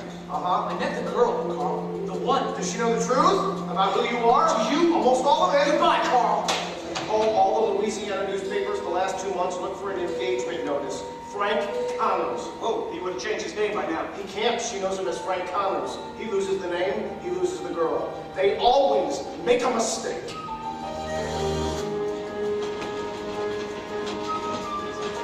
Frank, where should I put these? The checks and engagement gifts from Daddy's friends. Frank, what are you doing? Everyone's downstairs waiting to meet the groom-to-be. I have to leave, Brenda. What? You love me, right? Of course, Frank. I mean, you would love me no matter what. Of course. Whether I was poor, or whether I was sick, or whether I had a different name. I heard you put that money. Name, right? What's your name? My name's Frank Connors, right? That's who I am when I'm with you, but we all have secrets. Sometimes when I travel, I use the name Frank Taylor. That's my secret. Like, what are you talking about? Why are you saying all this? I'm not lying to you anymore. I'm not a doctor. I never went to medical school. I'm not a lawyer, or a Harvard graduate, or a Berkeley graduate, or a Lutheran. I ran away from home 2 years ago when I was 16. You're not Lutheran? Okay. Here's what we're gonna do. In 2 days, you're gonna meet me at Miami International Airport. Here's what you're gonna leave the house after your parents go to sleep. Take a taxi cab. Give the driver that money. Tell him to drive off in the night. You're not gonna tell anyone. Promise? I can't. I'll be too afraid. I am no good at lying. I know you can do this. It's like I said before. You act like you're brave, and you will be. Frank! Please, before you go, please tell me your name.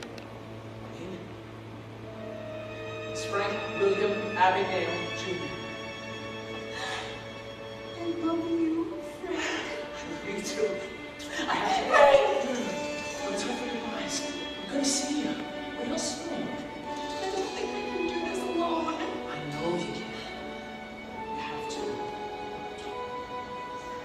The spotlight's on you.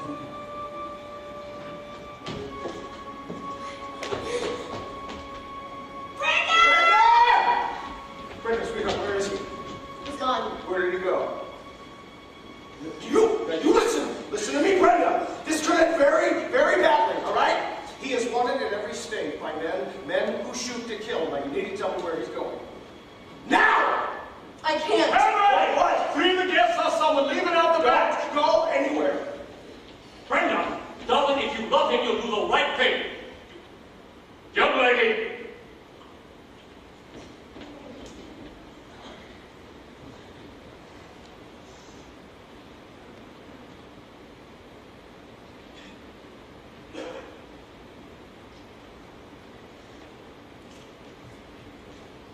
When I was a child,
At the airport, no. I'm sure these people want to know why you're shooting at me. What? I think they should know who I am. No. And what I did. Why I did it. So this is one of your tricks, man. You're not going to fool me again, Frank. Like you did in that hotel room in L.A. You're not putting on a show for these people. Brent and Todd, get everyone out of here. I got this! Just go! All right, move. Move it. Come on, kid.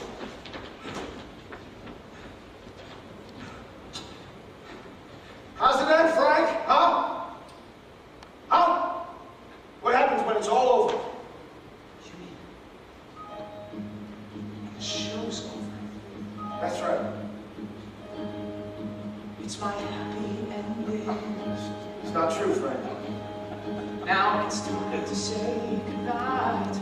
There's nowhere you can run, Frank. You're wanted on every continent. We can stop pretending. Let's go. Tell the spotlight man, turn off my lights. This is not something that you can walk away from, Frank! Sure been exciting, but it's time for me to settle down to a quiet family life with my beloved Brenda. You left Brenda behind. She'll be here in a minute, because the show is done now, and it's time to leave the stage. Yeah, good guy won now, and the band has no more songs to play. It's a happy ending, so I'll say goodbye. Goodbye, you all the make-believe goodbye.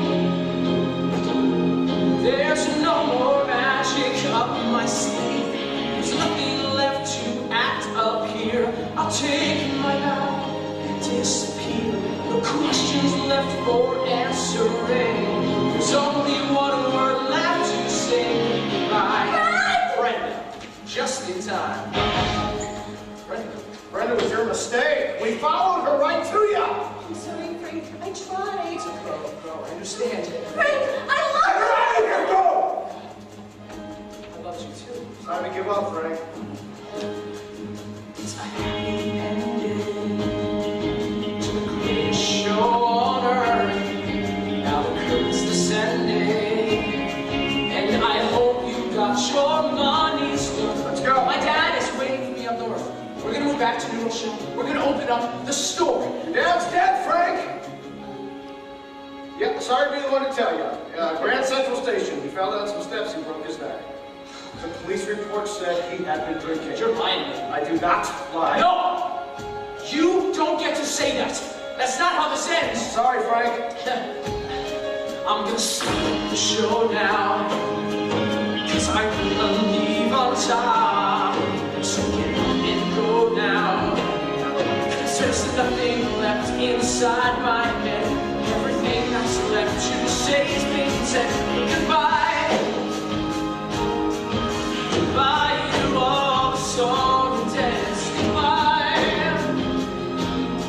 On stage I stand a better chance.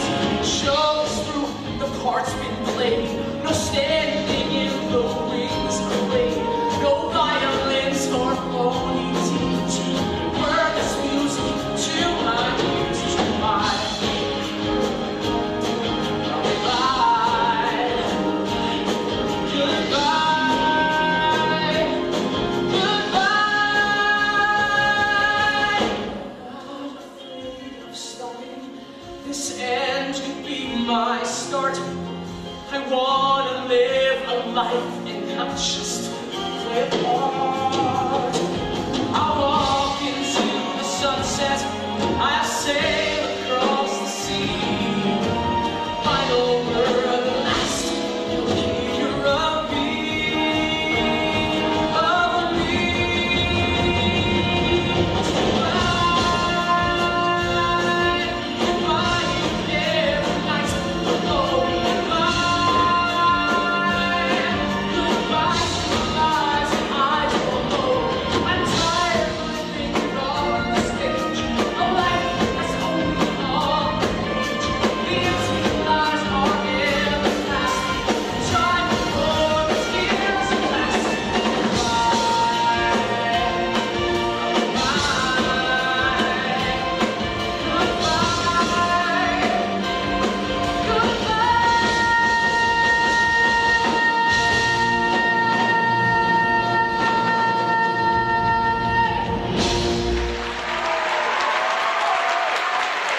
choice.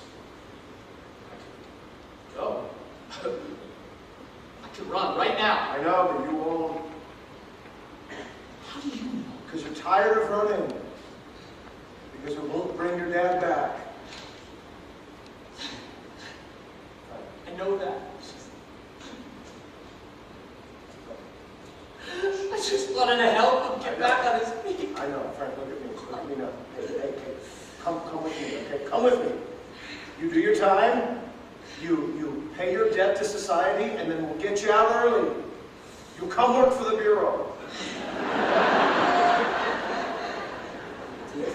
We need your know-how. I'm telling you, we are years behind in counterfeit and forgery, and now, you know, with these credit cards and computers coming in, it's only going to get... Why would you want to help me?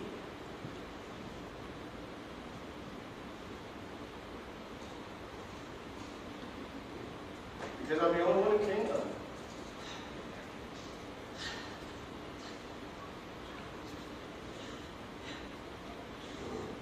Thanks, Mr. Henry.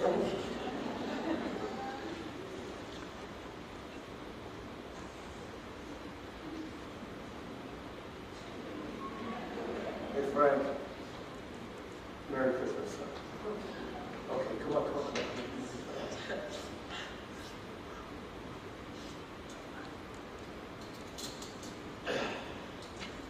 FBI, really?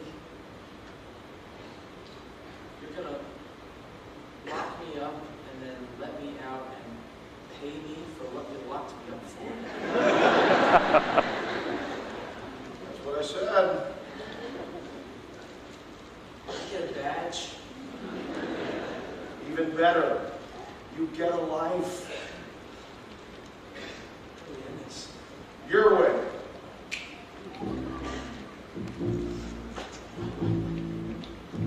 Really? Stop your sobbing, kid, before I shoot. Your nose is running on my only suit. That's disgusting. Come on, please. Who'd have thought I'd share this dance with you? Looks like we're stuck together, which is strange but true. Yes, you caught me. Now the chase is done. Thank God. Must admit, I gave you quite the run. You did okay, kid. You did okay. Mr. Tortoise, here's your rabbit stew. It's like we're stuck together, which is strange but true. Okay, all right. Tell Mr. Henry I believe it or not. The show is over and he's all that I got. Hard to believe it, but we're tying the knot today. That's okay. Frank, thank your public while you're still in your prime. Oh, they'll be seeing you for quite a long time. And after you pay for your life of crime, well, kid, we'll see what good behavior can do. Till then, we're stuck together, which is strange, but hey, keep your promise. How did you cheat the bar exam? Didn't cheat. I studied. You're kidding me. I hate this guy. Mr. Handwriting turns out to be as good as his word. Frank was sentenced to 15 years in prison, but was released after 7 for good behavior. Carl and I became great friends, and even was a godfather of my kids. Brenda married a real doctor and lived happily ever after. I set up my own security company and paid back every bad check I ever passed. He never paid me back. Now, Shirley, come on, let it go. Just let it go. You gotta get over it, honey.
Me too, Frank. Hey, listen. Let's make some butter out of cream. No, I'm just going to see really.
Last Sunday night brought the opening of Catch Me If You Can. Frank DeLella caught up with the Catch Me company at the opening night party.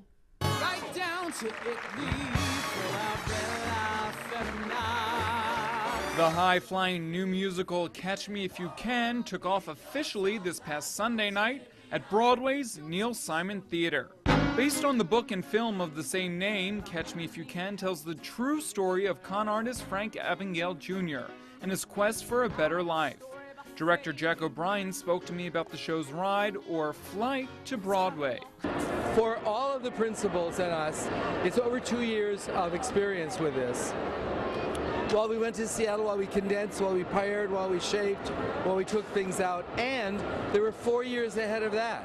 So there's this sense of compression of real people making a real investment in something they love. Mark Shaman and Scott Whitman penned the music to Catch Me If You Can, a la a 1960s TV special. If Frank was going to tell his story, it would be in very grand scale. It wouldn't be modest.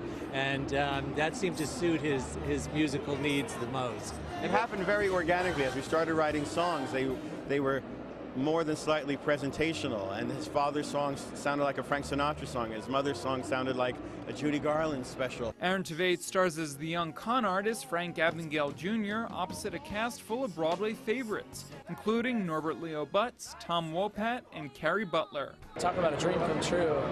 I kind of get to sing so many different styles of music in the show, and it's a challenge every night, but I love that about it. I love the story, and I love the group that I'm working with, and I feel really blessed, you know. We're all so close because of Seattle, and Norbert is hilarious, and Aaron is unbelievable. They threw so many changes at Aaron, and he just took it in stride. Real-life bad boy turned good Frank Abagnale Jr. was on hand for the starry opening night. Your life has been a book, a film, a Broadway musical. What's next? I bet any amount of money DreamWorks takes this and makes it into a musical for motion picture. Oh yeah? I wouldn't doubt it. But for now, the spotlight is on the musical stage. And you can Catch Me If You Can live in living color at Broadway's Neil Simon Theater. At Cipriani 42nd Street, Frank DeLella for On Stage. Okay, thanks. And now Mark Shaman and Scott Whitman are best known for composing the buoyant musical Hairspray, but audiences expecting similar joys in their latest adaptation of Catch Me If You Can may be disappointed. Rest assured, there are joys aplenty in this quirky new show, but it's closer to the darker tones of Dirty Rotten Scoundrels with less bile and more heart. Like the film, Catch Me If You Can tells the true story of Frank Abagnale Jr., who at the age of 16 became a successful con man, bilking millions from banks and an all-too-trusting public. He duped a lot of smart people into thinking he was an airline pilot, doctor, and lawyer. Hot on his heels is FBI agent Carl Hanratty. Norbert Leo Butz departs from the cliched bumbling detective with the kind of nuanced portrait you'd expect in a drama, all the while singing and dancing like the musical star that he is. The world would be in total chaos. It's already on the verge. Aaron Tveit as Abagnale holds his own, displaying a tremendous range, revealing Frank's lost and lonely soul beneath the cocky naivete. Jack O'Brien's direction is seamless, but Terrence McNally's book undercuts the narrative by framing the action with a 60s-style TV variety show. The tongue-in-cheek approach has a distancing effect.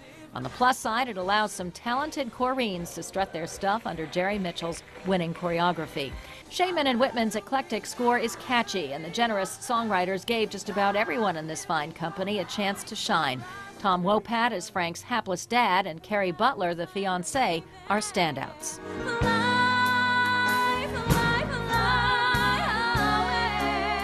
In a sense, producing a Broadway show is something of a con job itself. Think how often audiences end up feeling ripped off. No such crime here. Despite some missteps, Catch Me If You Can delivers plenty bang for your buck. Roma Torrey for On Stage.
Time for grad school. Here's a little story I would say. There was a cockroach from Brazil, got drunk in his local coffee mill. He thought his time was up until he made coffee out of beans. That's the Constitution, boys. To some it's too complex. They think our founding fathers fought so they could forge some checks. And now look and they see themselves a Robin Hood stealing from the rich. And don't you know that I'm paying back? The things they take, paying back is a bitch. Because the world ain't sure what's forest. You can give away those jewels. And the game ain't worth winning if you're bringing home.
Sexy showgirls, a swinging score, and an incredible real-life story about a teenage boy who conned the world. We're here at rehearsals for Catch Me If You Can to find out about the spring's hottest new musical.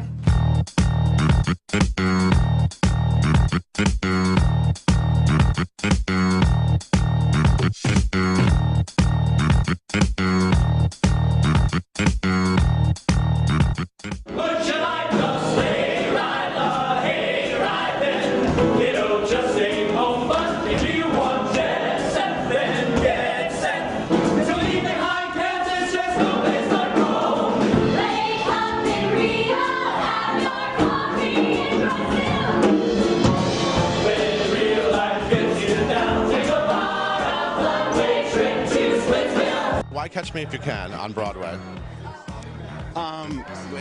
Glamorous, entertaining, and a sweet, sweet story, but it's the kind of thing that appeals to us. What do you love about this story? Yeah, I've loved this story from the second I read it. I always believe that. I think you get something and you sit down and you read it, and just if there's an honest, emotional, instantaneous reaction to the script, you go with it. I think it's such a great story of redemption. Like, here's this guy, he has this glamorous life, he's stealing, living life large, and then he falls in love and he's feeling empty. He ran away because he wanted to have sex. His hormones were raging, as Frank will tell us, and he ran away because he wanted to get it on with girls. And he did. I got a story about fame and money. It's got more curves than a Playboy bunny. I wanna be not just certain, I wanna tell my story. So why do you think your story works as a Broadway musical? I think it does because they've written, first of all, great music that takes you along with the story, music written for the play. And the story is more about the relationship between my father and the FBI agent who was my friend for 30 years till he passed away. I think they're selling that side of the story that the movie really didn't delve into a great deal. Frank Abagnale Jr. is a kind of urban genius, if you know what I mean. That he figured out how to survive in New York City as a 16-year-old runaway, and in the meantime con a lot of people and pass several $1 million in bad checks. Basically, it has the ingredients of what used to make for a Broadway hit. It has these gorgeous chorus girls, unbelievably tuneful, wonderful music, and it has this very moving story of a boy's search for family and a father figure in particular. I mean, it's fabulous. You couldn't come up fictionally with a story more far-fetched than this. Now, Norbert, we all loved you as a con man in Dirty Rotten Scoundrels, but you've gone straight. I've gone straight, as it were. Yeah, I'm on the other side of the law for this one. You're still singing and dancing. They still make me sing and dance.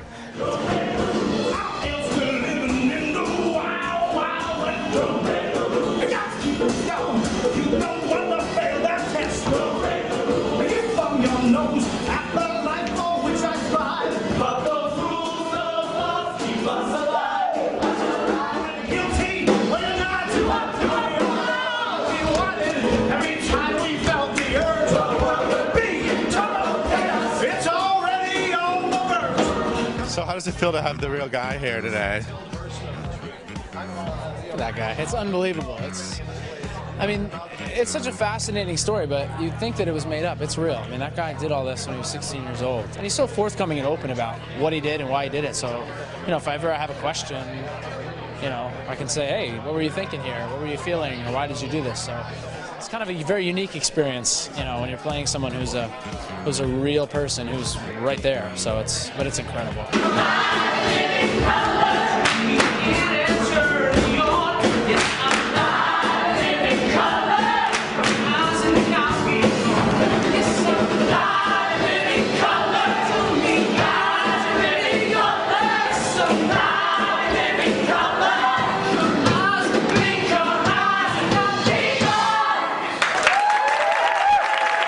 It's a real theater score, very accessible, and they're songs, as opposed to, I think I'll go to the grocery store, I need a quart of milk kind of songs. How do you write such catchy songs? I mean, what is it about you two? We wouldn't want to put a song out there unless it was felt like something you want to hear and you want to sing, and we kind of become the audience right away as we're writing, and we kind of write the kind of stuff that we would want. I don't know. I mean, thank you for saying that. Mark and Scott, they write music in this show, and I mean, that it doesn't sound like necessarily theater music. It sounds like Fly Away, Carrie song. I swear it could be on the radio now. It could have been a hit song in the 60s, and that the music has that kind of feel to it.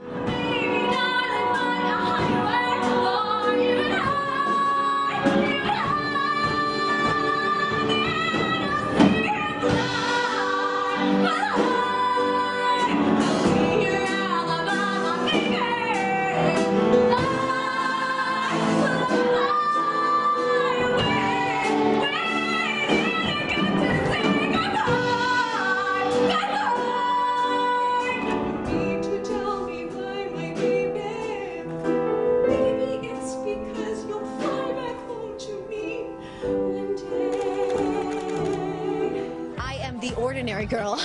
I am not the glamorous legs girl, as you can see. Are you making Broadway sexy again? That's how we're trying. Back. Glamour. Doesn't Broadway need some glamour? Yeah, that old expression, the tired businessman. I mean, this is a show. I think they should say, Catch Me If You Can, a musical for men. Or for men who hate musicals, come see Catch Me If You Can, because we are really giving what a man wants, what a man needs. Do you think this show is making Broadway sexy again? If it doesn't, then Broadway doesn't have a pulse. That's all. Because if this doesn't sex Broadway up, nothing can. It is those girls, unbelievable babes. So what do you think audiences are going to get when they come to the show? Oh, they're going to be dazzled by these dancers. I keep telling all of my friends, wait until you see these dancers, these women. There's 10 of them to begin with, and they're all more gorgeous than the next one. And the guys are not too hard to look at either. I think they're going to come away listening to amazing songs, and they're going to be stuck in their heads. I warn you, the songs are going to be stuck in your heads. Now listen. Those are the 10 most beautiful women in this show in New York right now. I mean, the legs are this long. It's unbelievable. We haven't seen legs like that since Busby Berkeley died, you know? I don't look at them. I'm a married man now. I don't really check out the showgirls. I'm busy. I'm working. There are phenomenal legs in the show. It's a Jerry Mitchell show, so I think for a Jerry Mitchell show, I don't think you can walk into the room to audition unless you're like 5'8". And I hate these shows. I'm 5'7". Same thing happened in Dirty Rotten Scoundrels. I feel like a fire hydrant in these shows. It's so horrible. I do think it's bringing sex back to Broadway, if I say so myself. That's a really great way of saying it. Those girls, I mean, they've got more legs, than Legs Diamond. What's that song? I'm bringing sexy back. Yes. Things look better from my soul. Let's love, continue to the journey from those happy today. Your destiny is the only way.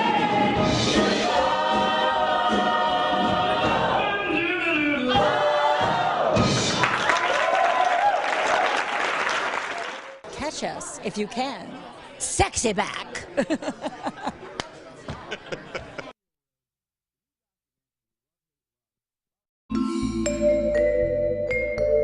We had a great time, a great audience. Everybody was hyped.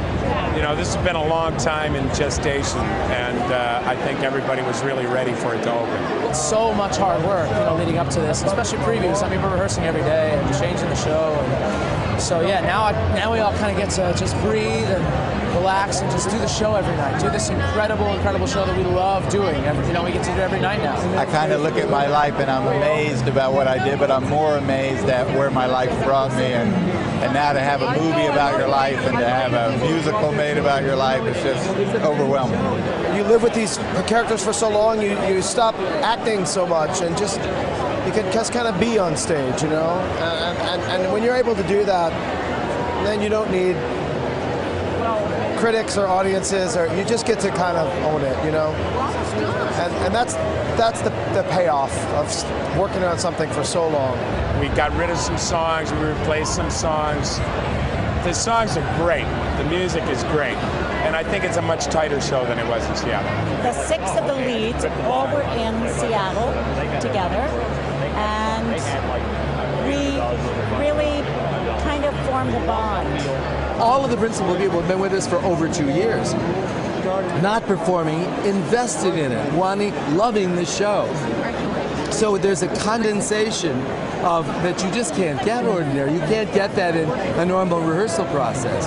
When you get to go back in and re-rehearse something, you get to find so much more stuff that you didn't find before. But yeah, just time to germinate and ruminate and marinate and kind of sit with it. As writers, you have to kind of forget that it's a real person's story, because if we have to change something to make something more understandable or to flow and the pace or from scene to scene, you have to make some adjustments to the story. Right. I mean, I think that if the truth be told, the real Brenda actually turned him in.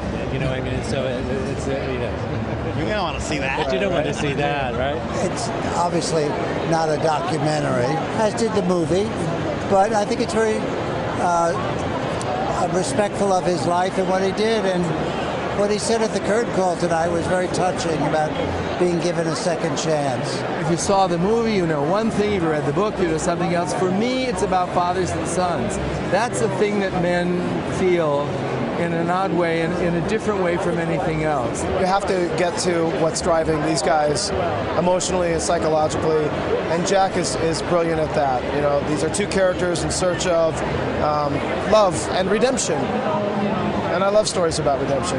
In this case, because we all loved each other so much in Hairspray, and we believed in each other, and we have a lot of trust, and we reach out for each other because we know it's good, you know? And so in this case, it's been joyous to come back to, and at the Neil Simon, where we all sort of started out. It's a dream come true, you know. These guys are the A-team of Broadway, you know, creative teams and musicals, and they're just, what can I say? It's unbelievable to get to do this. I'm the luckiest guy in the world.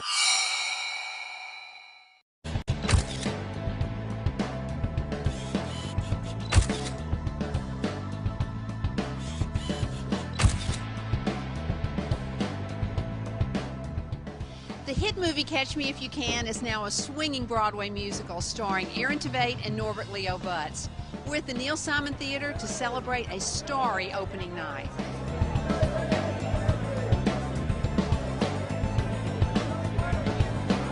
I'm a mad fan of Jack O'Brien's. Terence McDowell, I think I love Norbert Leo Butz. Anything he does, I'm there turning up. And Aaron Tveit, who I think is a real talent and will be for many, many years. This has that real feel of a big Broadway opening, and I think that's exciting. Supporter of Mark and Scott and Jack O'Brien and Jerry Mitchell and everybody that's in it, and Norbert is turning in an indelible performance, and if he doesn't win the Tony, there's no justice. We're officially members of the Mark and Scott fan club, as is James Wilkie. Yeah, no, we're deeply devoted and feel great love and affection for them. They've worked so hard on this, and they're so brilliant, and they're such great guys, and I've heard only fabulous things, so I'm very excited for them tonight. You going to root for the con artist or the FBI? I have to go with the con artist. It's like, I remember it was Leonardo, so it's like, oh. But the FBI, you know, the Bureau, I don't know, it's hard. It's two interesting animals. You know, they're both kind of the same creature, but different ways. Con artists always, I actually know a couple of them in real life, actually. I know a girl that used to always steal the stewardess's pocketbook on the airplane. You can do it, it's really easy. Well, remember, the Deep Throat was in the FBI, so they're good guys in the FBI, so I would root for the FBI. Well, the con artist, of course. It's always the con artist. You can't BS a BSer, is what they say, so I'm rooting for him. But I love the FBI. I'm not on any list, am I? I'm probably on a list now. I'm on a list.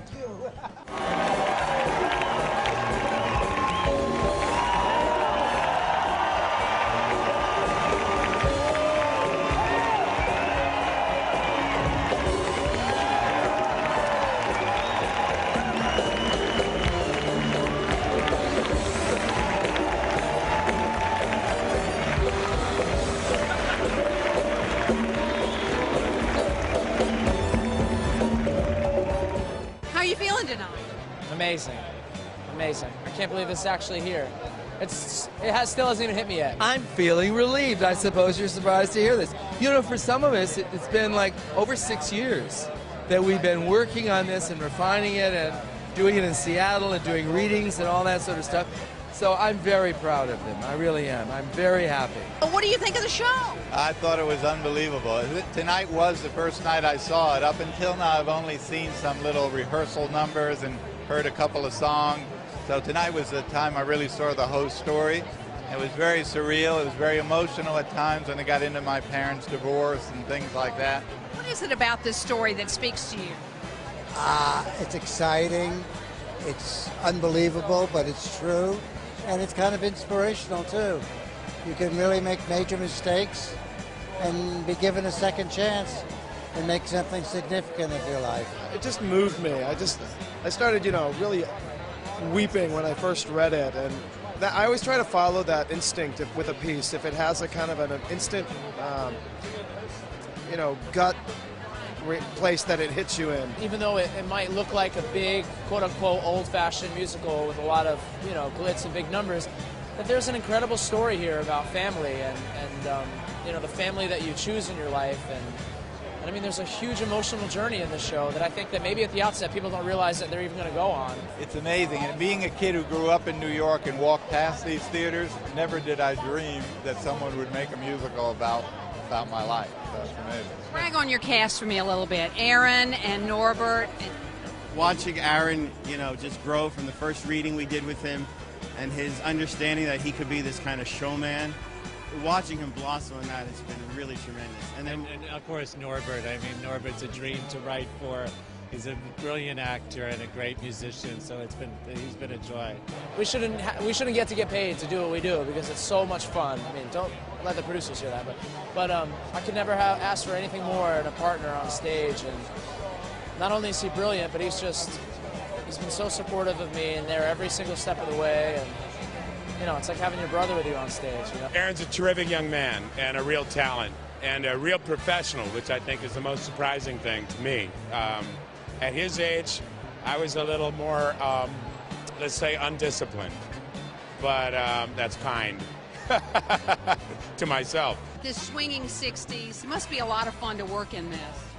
It is, and I also think I went to a Wednesday matinee the other day, and I've never seen a happier group of ladies in my life. Sometimes some of the numbers, like Norbert's number, Don't Break the Rules, like tonight, completely stopped the show. There was nothing he could do to get them to go on with the show. He's like, no, It's funny. I heard tonight they would not let it continue after your big number. What was that like for you? It was a thrill. I had a lot of friends and family out there, so I had an in with the crowd. But it's a great number. It's a great character, and I'm just the lucky guy who gets to do it. You can't really hold a good man down. I mean, they are really enthusiastic, and it's so much fun to perform for people that are really loving it. And we got lucky there. Swinging 60s on Broadway. It's great, right? Baby, it's too much fun. That's what I'm talking about.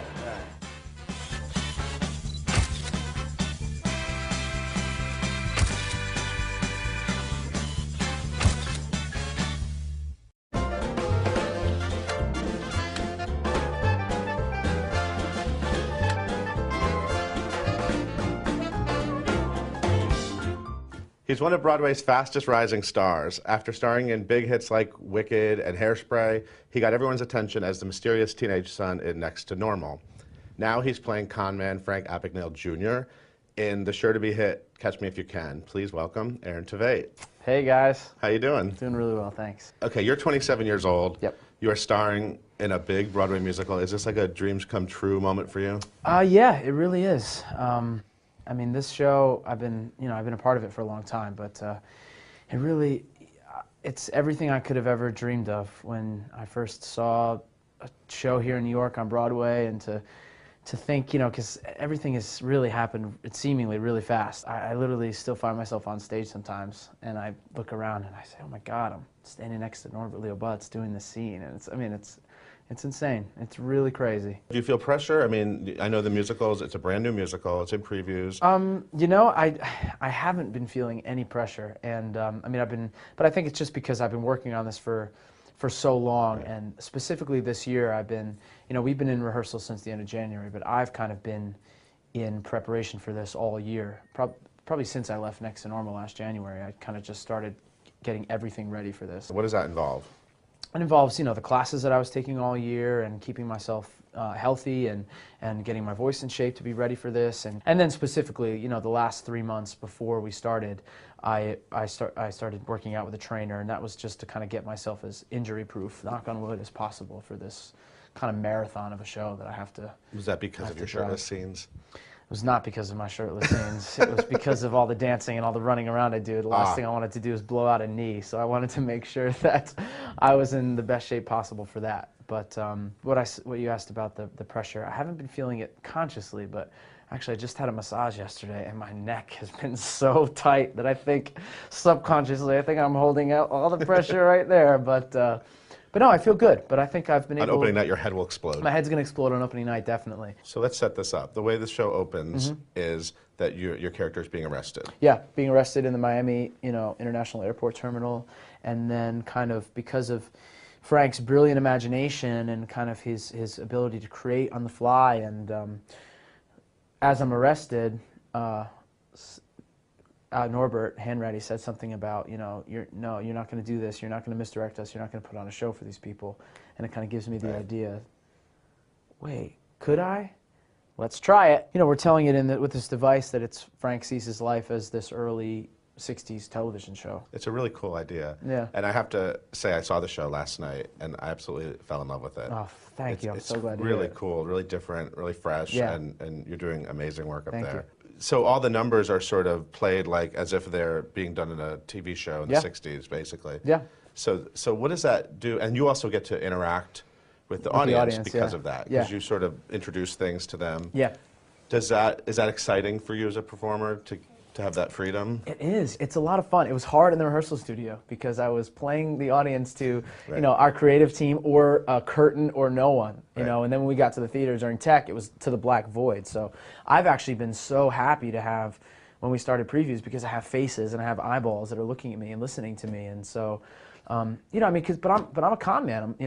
I do bad stuff to people. So it's kind of in a very Shakespearean way, I'm an anti-hero. So I have a big task to try to get the audience on my side. And so it's a very interesting dynamic that I get to have with the audience. It's a whole nother character in the play every night for me. This kid conned what, like over $5 million out of people? I mean, it was about $2.5 million, but over the course of the first amount of time. But I think that I read a figure sometime, I mean, with inflation today, it's almost $14 or $15 million of today's money. And I mean, and it was at a time in the 60s where, you know, I think people took things at face value a lot more, and it was still a time where people would believe anything that was told. And so, you know, Frank, he wasn't going out maliciously to try to hurt people, but he would just see an opportunity and tell someone something, and they would believe him, and it would happen. So, but he was kind of a very progressive thinker and thought outside the box of a lot of things. And you know, I mean, one thing he did that's not in our show, but it's, you know, in the book, his book, and he's told me about it. And he just went into a bank, and there's a stack of deposit slips, and he changed, like, where the number where you write your account, he wrote his account number in those boxes. And so when people came in, they didn't know enough to not write their number in, and so when they deposited checks, it went into his bank account. So just stuff like that. I mean, it's ingenious, you know, and you wouldn't think of it, but he just thought of it before anyone else did. Or another great story that I love that he tells is, while he was flying as a Pan Am pilot around the world, he would get to the airport and he would see that there was a drop box for the rental car companies, and people would leave their money and the keys in the rental car box. And so what he did, he went to a costume shop and rented a uniform, like a security guard uniform, and put a sign on the box that said, "Box out of order, leave with security guard." And he just sat there, and people just handed money to them all day for their rental cars. So just things like that he was just, his brilliant imagination. And so this real person had this kind of mind, and so now to put it in a Broadway theater and tell the story of just this person who has an imagination that's boundless and he can jump not from just A to B or C, he can jump from to A to F in a matter of seconds ahead of people. So I think it really lends to a musical, and because musicals it's a fantastical way to tell a story anyway. So I think that's why this story fits so well into musical form. And you know, we're not trying to just put the movie on stage. We're trying to tell this man's incredible story in an incredible way. It's not at all the movie. Yeah. I mean, it's really not. It's the same story, but it's not like a scene for scene adaptation. Which I think hopefully will be the success in the way that we're telling the story. Because I think sometimes when movies have been adapted to musicals, that the faults that have occurred sometimes is they just try to put the movie on stage. And you know, I mean, theater is a totally different medium than film, you know, and so we have the opportunity to tell it in a way that, you know, film, you know, can't tell. And you also then have less worries of people comparing you to Leonardo DiCaprio. Yes, definitely. But I'm sure you wouldn't mind having his career. Absolutely not. I mean, I've been a huge fan of his for a long time, and anytime anybody asks me if I'm worried about comparisons, I say, of course not. If anyone compares me to Leonardo DiCaprio, I think that's such a compliment. But because I get to narrate the story, and I get to bring the audience along, and I get to fill them in on maybe what Frank was thinking or what I'm thinking, what I'm going through. It's not just a linear story that like as Leonardo was approaching in the movie. I think I get to have a little more fun than he did, you know. Yeah. Throughout the course of the story. So you also get to have a lot of fun with these big production numbers. Yes. And shaking your ass. There's a lot of dancing. It's a lot of dancing, yeah. Yeah. I'm trying to keep up, man. There's some amazing dancers on my show. I'm just trying not to look like a fool next to them. There's a lot of sort of A-list Broadway chorus people on the show. Yep. Did you make a fool of yourself in rehearsals at all? A couple times, yeah. I tripped a couple of them a couple times and felt like I laid a big egg and felt terrible, and you know, I felt like I was in the way, but it's okay now, knock on wood. and some great songs from Mark Shaman and Scott Whitman. Score, yeah. And you also have that fun number with all the nurses. Yes. It's kind of like a Broadway Bears number, a little Doctor's bit. Order is pretty great. I kind of just get to stare at them. I mean, I get to stare at them all show, but in Jet Set, for instance, when they're stewardesses, it's a little more innocent. I'm a little more, but then, I mean, you know, it's a kid's fantasy of sexy nurses, so. So how does it feel to have Rochelle Rack whipping her hair in your crotch? Feels pretty good. Feels pretty good. I remember the first day we were staging that, Jerry said, yeah, well, just take your hats off and, you know, smack them in the crotch with your hair. And I kind of perked up. I said, it's fine with me. Go ahead, ladies, you know. It's great. It's really, it's a lot of fun. Is it true that you're a pretty driven guy? I mean, I don't know if I'm just saying that because I look at your career and you seem very focused on what you're doing. Yeah, and yeah, I think that's a very safe thing to say. Disciplined. Where does that come from? I don't know. I mean, I guess it comes from, you know, being in elementary school and bringing home my straight A's to my parents, and then knowing that my friends got $15 for their straight A's, and I said, Mom and Dad, why don't I get money? And they say, no, you get straight A's or you get grounded. You don't get money when you get straight A's. What did your parents do for a living when you were growing up? My dad had a construction company with his two brothers, and so really the only job I worked in a securities firm one summer when I was in a business program in high school, but my only other job besides acting was, you know, every summer and every winter break or anything, I just swung the hammer for my dad. So, you know, he's kind of a very blue collar guy, and my mom's a special education teacher. She's a school teacher. So what do they think of all this? They love it. They've been such huge supporters of me, and they're incredible. They're so proud, and they're a big reason I think that I'm here today, because I was a president of a business program that I had in high school, and I applied to about 4 schools for business and got a lot of scholarships to go to school for business, and then I also applied to a couple schools to be a voice major, and God bless them, they said, don't worry about the money, you know, we'll make it work, you know, where I think a lot of people would have said, no, you're going to these schools you got a scholarship for, what are you going to go study music for? So, and then even when I wanted to drop out of school to, you know, go do Rent, they said, you know, go for it. You know, you'll figure out the rest when it goes, but you got to try it. So, but yeah, so they're incredibly supportive. Did you ever like stand in line for American Idol? I didn't. You know, actually, a friend of mine, Joe Reed, he and I went to college together. He's in Catch Me If You Can with me now, and I remember our sophomore year of college, we were both doing a show, and it was the second season of American Idol. So American Idol first season, Kelly Clarkson just won, and we wanted to go, and I remember our teachers wouldn't let us miss rehearsal to come to New York So I was going to come that second year to audition for American Idol, and then after that, the next year I remember I was doing a summer stock show, and then after that right after that I was doing Rent, and then I've been working since. So who knows what would have happened? You could have beat Clay Aiken. Who knows? Season 2, me, Clay, and Ruben Studdard. You know, if I would have made it that far, but yeah, the second season of American Idol, I almost came to New York to audition for it, but I couldn't miss rehearsal. So. One of the things I love about Catch Me If You Can is it's so cool to have a Broadway musical about 3 men, basically. Yeah. Yep. You know, it's 3 straight men, yeah. and the dynamic and this fatherhood dynamic. It makes it really unique. It's an interesting. We've talked about it, Norbert, Tom, and I, and you know, not that there's anything against Norbert. Now let's just clarify. Norbert Leo Butts plays Carl Hanratty, right? Who's following you? Yep. And Tom Wopat plays my dad. Yeah, but we've talked about it. Just the energy of, like, you know, the 3 of us loving baseball and talking about that, and I think that there's more. There's just. I don't know, and the 2 of them are such men of the theater, you know. I mean, Tom has this weight to him that is just he's unbelievable presence on stage, and he's such a smart actor, and I mean, he asks such incredible questions in rehearsal, and I mean, I love working with him, and Norbert in the same way is brilliant. I'll never forget when we were rehearsing for the Seattle production, just sitting in a room about, you know, a tiny room with he and Jack, who already had a shorthand from working together at Dirty Rotten. And they're both classically trained. I just remember sitting in the room after the first day thinking, oh man, I got to catch up here. Because they were just like the things that they were talking about. And so it's been amazing for me to work with these people because they're brilliant. The musical is really kind of about your character's sort of broken relationship with his father, and then this sort of father figure, unlikely father figure in the FBI agent following who's him. chasing me, yeah. It's really moving at the end. You know, it's about the families that we choose in our lives, you know, that sometimes aren't the families that we're born with. So it's, but I think that it's something that the characters don't know is going to happen until the end. So it's, you know, it's a real journey. Now, I want to talk a little bit about Next to Normal because you were terrific in Next to Normal. A lot of people remember you from that show. You actually left Next to Normal to do Catch Me If You Can in Seattle. I did. I left. It was the day of the Tonys in 2009. We performed in the Tonys, and then I went to the party, and then I went home, got in a car, and got on a flight at 5 o'clock in the morning. You did that weird. After. You did that weird Stockard Channing moment on the Tony. Yes, I did. It was great. You were Stockard Channing's young boy. It was wonderful. I forgot about that. Yeah, that was kind of fun. Yeah, it was a lot of fun. But yeah, I went right to Seattle, and then did the out-of-town production, and then I went back to Next to Normal after our Seattle thing. Right. Now, is it safe to say that you didn't know Next to Normal would be the hit it became?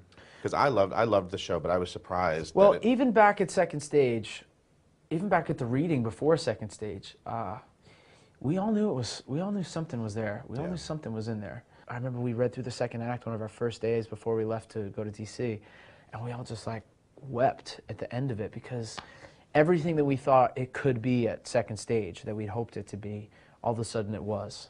You know, and all those things that we had, and we just knew that the show was something really, really special. And then once audiences saw it in DC, we were convinced that it wasn't just us. We weren't crazy; that other people thought it too. So it was a very exciting thing to be a part of. You know, it was very surprising that year that you didn't get a Tony nomination. Thank you. It was very surprising. Yeah, there was a lot of buzz around that show, and a lot of people said a lot of things to me leading up to nominations, and I mean, it was hard not to get swept up in it, you know, and so I was, the morning that I was devastated, you know, to be completely honest. It was a real punch in the gut, and once I let it go through me, like, I just was so excited the fact that that show got all the nominations it did, and there were 6 of us in the show, and the show ultimately won Best Score, and 6 people singing a full-length musical. I felt a huge part of that, and I was so excited for everyone else, you know, and but it was a very hard day. I also should say that you won a Broadway.com Audience Award, which always numbs the pain of a Tony snub. Actually, it really did numb the pain. I was so honored to win that Broadway.com Audience Award, especially after, you know, what had happened. And what matters really is that the people that come to the show every night and the people that like watching you perform on stage, you know. So that really meant a great, great deal to me. Did you get to keep that big head from the side of the Booth Theater? No, they offered to give them to us, but then, and actually I got an email from the company management, and they said, "Would you want your head?" And yes, because what I wanted to do was I wanted to put it in my apartment in Queens, and just put it on the wall and not say anything to my roommate, and have him walk in and just be sitting there eating, watching, like, what's up, man? And just have him just see my head. But my dreams were squandered because they said because they were on 2 separate doors that they couldn't get them off without ruining it. So I don't know what happened. Lame. Junk ended up in a junk pile somewhere. Yeah, they could have given me the doors. But I had high hopes for that picture, but no, I didn't get to keep it. So are you excited to get to opening night? Yeah. With this show? It's been a long journey. It's been a very long journey. I mean, a couple times a night I'm on stage, and I can't believe we're on Broadway doing the show. I really can't believe that we got here and that we're here. But you know, opening's always nice because you don't have rehearsal the next day. So that'll be nice too. Right now, coming off our 10 out of 12s and then into the previews. But this is the best time. It's the most exciting time. Well, everyone needs to see Catch Me If You Can. Yes, please come see it. It's please come see it. And Aaron Tveit is doing a great job. Thank you. So thank you for coming by. Thank you for having me. Thank you for watching. We'll see you next time.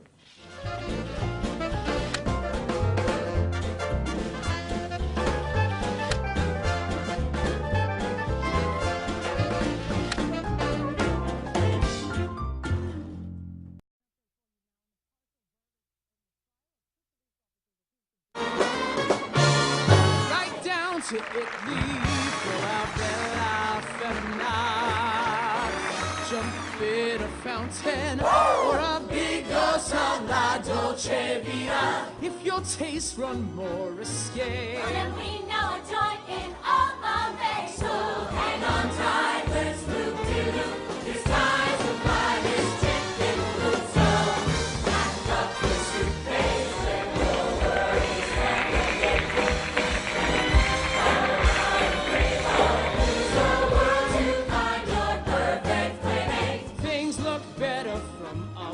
so buckle up. Next stop is love. Comes in love to the Tokyo, from Los Angeles to Mexico, and the jet set is on their way to love.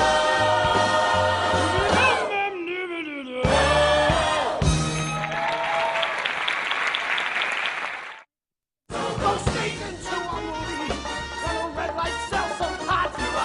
It's all the shit.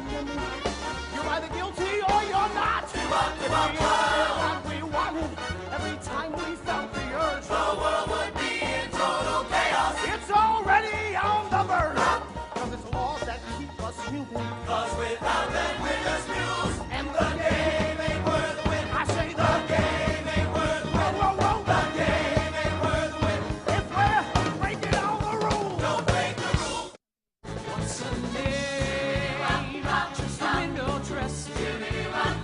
Everybody knows that it's the clothes that make the man.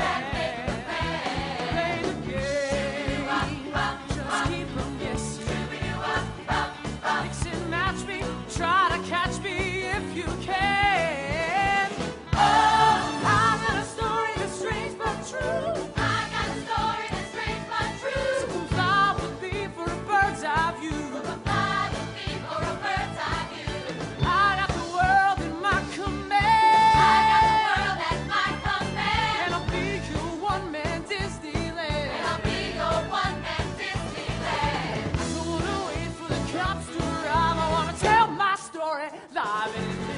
Live and living color. Tune me in and turn me on.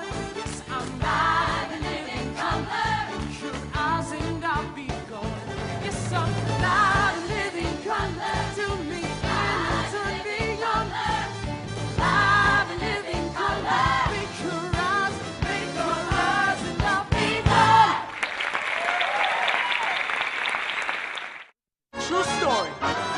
Story I'd like to tell, but I'm gonna need help to tell it well.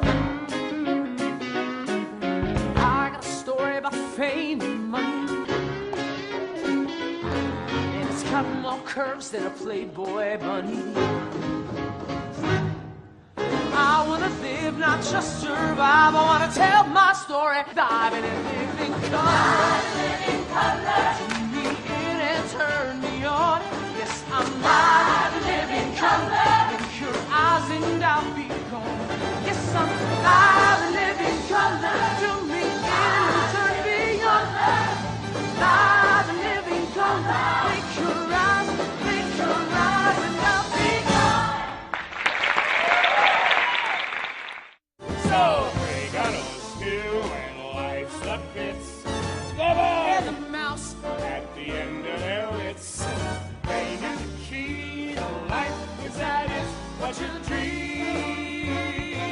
So if lemons are your sing, don't just stand around and scream. Spike some lemonade and drink up and make butter out of cream. Just make butter out of cream. Make some butter out of cream. I hear what you're saying, son. I'll make butter out of cream. I'm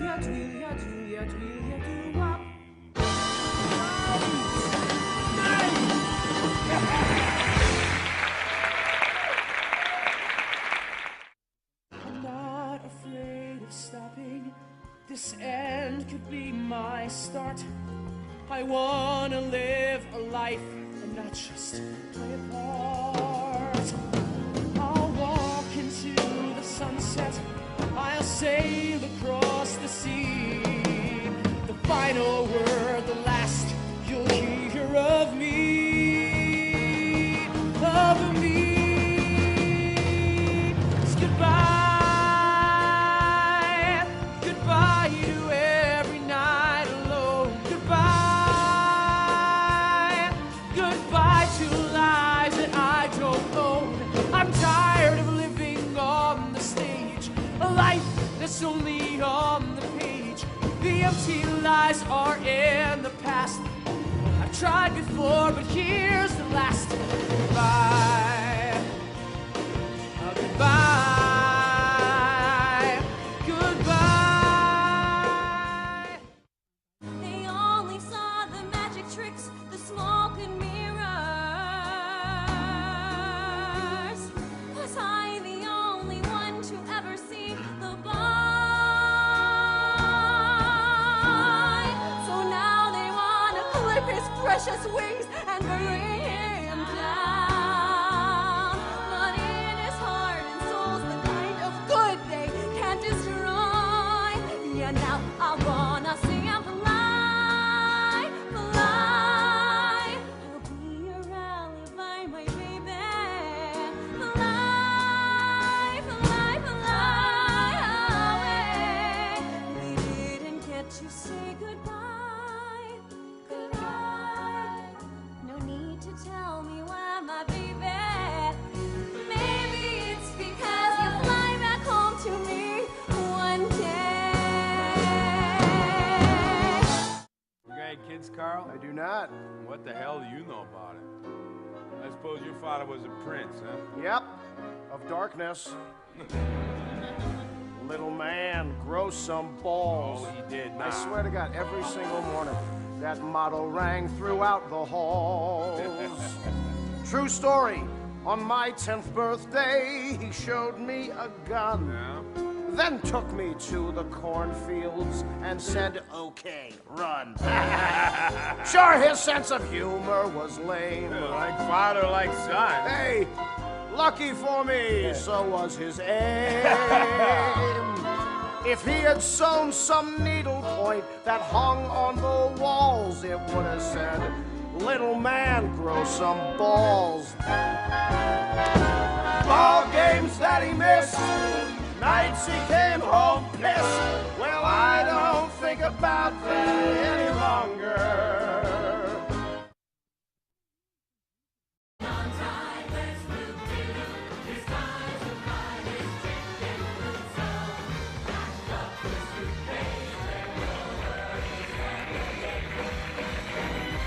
From New York City, this is Theater Talk. I'm Michael Riedel of the New York Post. And I'm the show's producer, Susan Haskins. And we have a real treat for you tonight, Susan, because we have two of our favorite guests of all time we do. on Theater Talk. Yes, indeed. They wrote one of my favorite musicals of all time, Hairspray, and I'm very pleased to say that they are back on Broadway this season with a terrific new musical called Catch Me If You Can. And we are delighted it brings them to Theater Talk. Welcome, Mark Shaman and Scott Whitman. Hello. Guys, I always think of like sort of the Richard Adler and who was the Pajama Game guy? Jerry Ross. Jerry Ross, Richard Adler. You guys right in the vein of great old-fashioned musical comedy. That would be a lovely compliment. Yes, Sammy Kahn and Virginia. What have you done with Michael Riedel? That's right. Well, if you'd written Spider-Man, this interview might take enough already with Spider-Man. Spider-Man. Welcome back to Theater Talk. Thank you. All right, what was it about Catch Me If You Can, a Steven Spielberg movie, that attracted you, that you saw a musical in that movie about a con man in the early 60s? Well, we had been asked to make a musical out of Stage Door.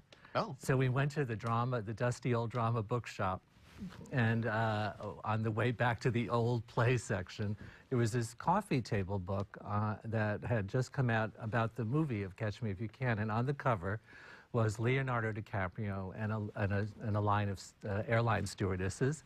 I said, geez, that looks like a kick line. He said, I'd rather write a musical of write that. And I was like, yeah.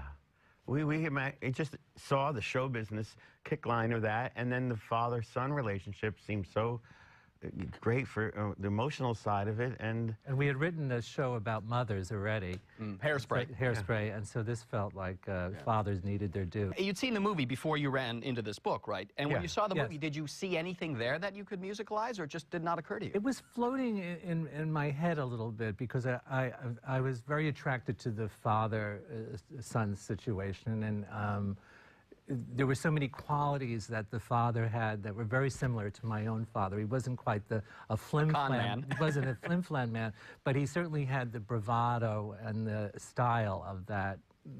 The character that Tom Wopat plays. Right. So I was very attracted to that. And I was also very attracted to the Frank Abagnale character because he's such a silver-tongued, in the vein of, you know, Robert Preston kind of. You know, it just felt like that sang. Right. And who's Frank Abagnale? Yeah, for those who have not seen I'm sorry, Frank Abagnale. just said it for us. You know, by the time he was 20, he had worked in an Atlanta hospital as a doctor. He worked for the district attorney in New Orleans, and masqueraded as a pilot. all under assumed names. Yeah, an airline pilot. And he was a total con man. Yes, Fraud. total con man.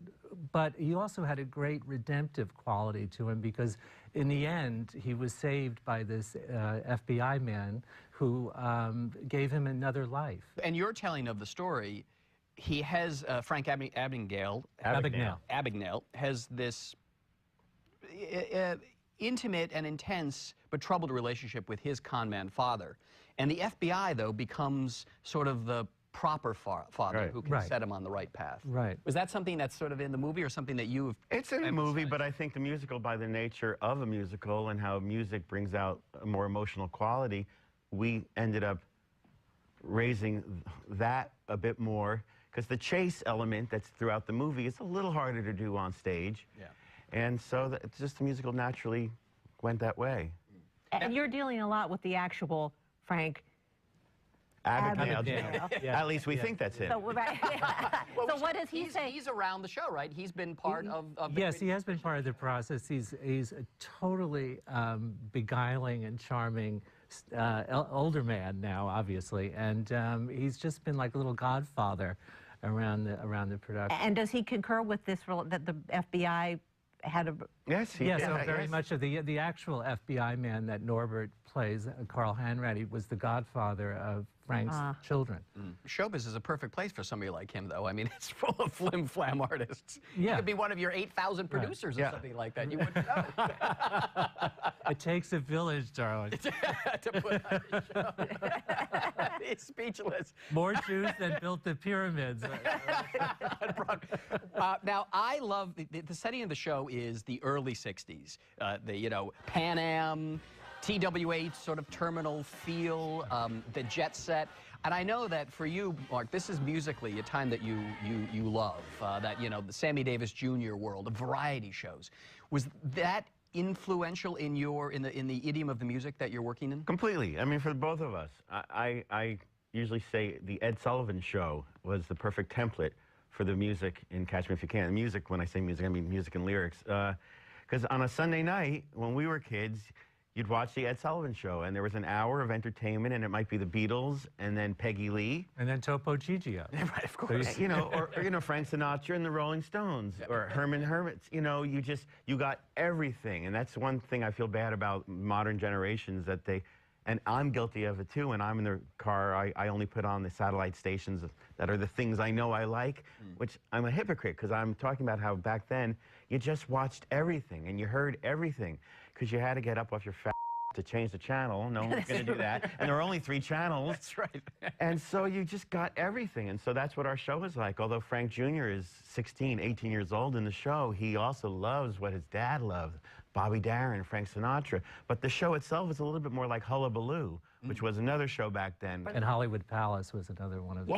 What was Hollywood Palace was a weekly show on Saturday night, and it would a big movie star, say Joan Crawford, would say, "Welcome to Hollywood Palace," and they would have, you know, a circus act, and then, you know, Sergio Franchi. It was like the LA version of the Ed Sullivan Show. But they had an ensemble of dancers who would do production. Exactly, exactly. Like you've got. Right. Fabulous. Yeah, we had the 10 hottest girls on Broadway. But I think that the idea of Frank telling his story, this is the way I thought, we both thought that Frank would use this idiom because he wants to glorify his life. And so it's a big statement. But it happened organically. I believe in your vaults. You have the film of me singing 50 checks.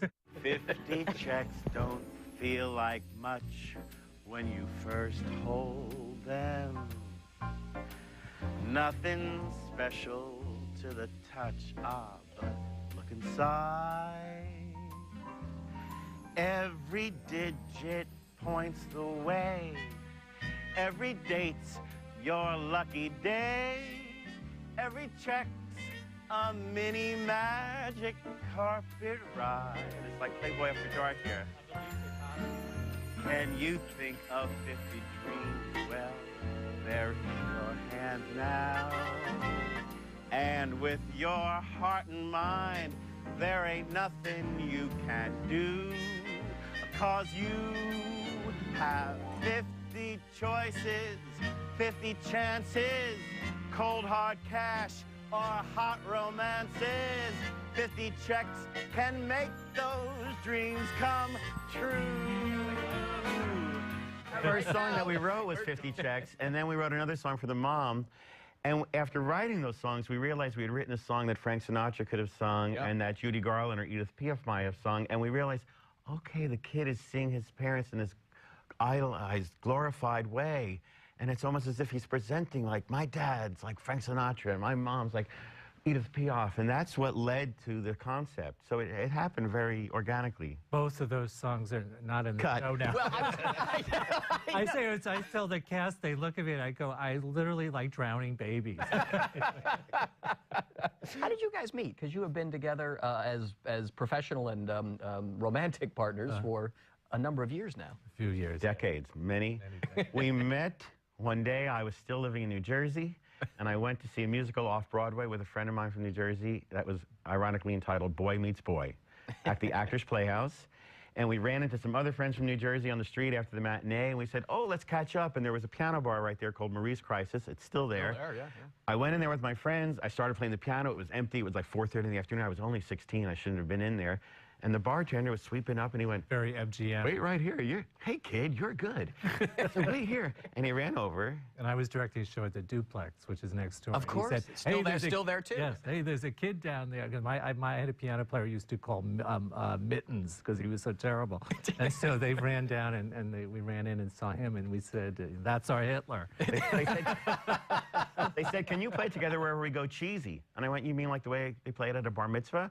I'd never known other people who got that strange way, that show busy other style of music. And so I played, and I came in and started playing for the comedy act on the weekends. And what was the first song you guys wrote together? We wrote a musical based on about the life of Barbie and Ken, how Barbie and Ken met. We did it in a basement of a Polish church on St. Mark's Place. What was it called? Living Dolls. We did it for a while until Mattel said, cease and desist. Of course, as fate would have it, almost 30 years later, Mattel called and said, we'd like to do the Living Doll. No, you got that Living Dolls. We couldn't believe, oh my God. After the success of Hairspray, when you guys at the top of Broadway. It broke our heart, because that was almost our big break. It got moved to the Manhattan Theater Club, but when Mattel made us take Barbie and Ken away, it launched lost a little life out. what it was. Well, since Mattel has asked you, have you revisited the... Now, believe it or not, we've been too busy to act on their offer. Oh, my God. I was like, you know, when Gloria Swanson says, and so I've been waiting 30 years for this call. But I love the sensibility that you have, which comes through in Catch Me, although I must say Catch Me is kind of a musical drama, because it seems to me to be, as much as I loved Hairspray, this is much more moving. And, you know, you guys do the wonderful light pastiche fluff very well, but it seems that in here you've gotten a little more, I don't know, heart or drama. What's the nature of the story? The nature of the story, and it's a little grittier at the end. You have a beautiful big song for Aaron Tveit at the end. Yes. A very powerful, dramatic song. And that's not a vein that you seem to write in a lot. Yes, it is. It's just Hairspray came along and presented us in a certain way, but, you know, we can try to do anything people will let us. I don't know. Hopefully this will lead to more, but I mean, it was the same thing for me in movie scores, when I was scoring so many romantic comedies, and after a while I was only getting offered that, and yet even though it was a romantic comedy in a way, I scored a movie, The American President, that had a much more rich feeling, and yet I kept getting pigeonholed in more like the dee-dee-dee-dee-dee-dee kind of stuff. And then Hairspray came along and saved my life and changed our lives. Both our high schools did Hairspray 2 weeks ago. This was brilliant. Separate, I mean, independent, you know. I'm a movie star. Did you go to see it? I would have. His did it the weekend where we couldn't leave. It was the first week. It was our first. But mine did it, well, mine did it for 2 weekends, and it was our second Saturday, and we couldn't make any changes to the show that day. And I was like, you know what? I could miss the show tonight. It might be good to miss a show. And I went to New Jersey, and I saw them do a musical I wrote in the auditorium that I first auditioned to play piano for a musical. I mean, they brought me up and made me make a little speech, and I was literally standing right above where the piano that I went and said, can I audition to play for The Sound of Music? I said, when I was in high school, I used to I played hooky from high school to go to New York to see musicals, and tonight I played hooky from my musical on Broadway to come back to high school. It was the strangest thing. I hear that you have written a TV pilot that involves a horrendous gossip columnist. Ah.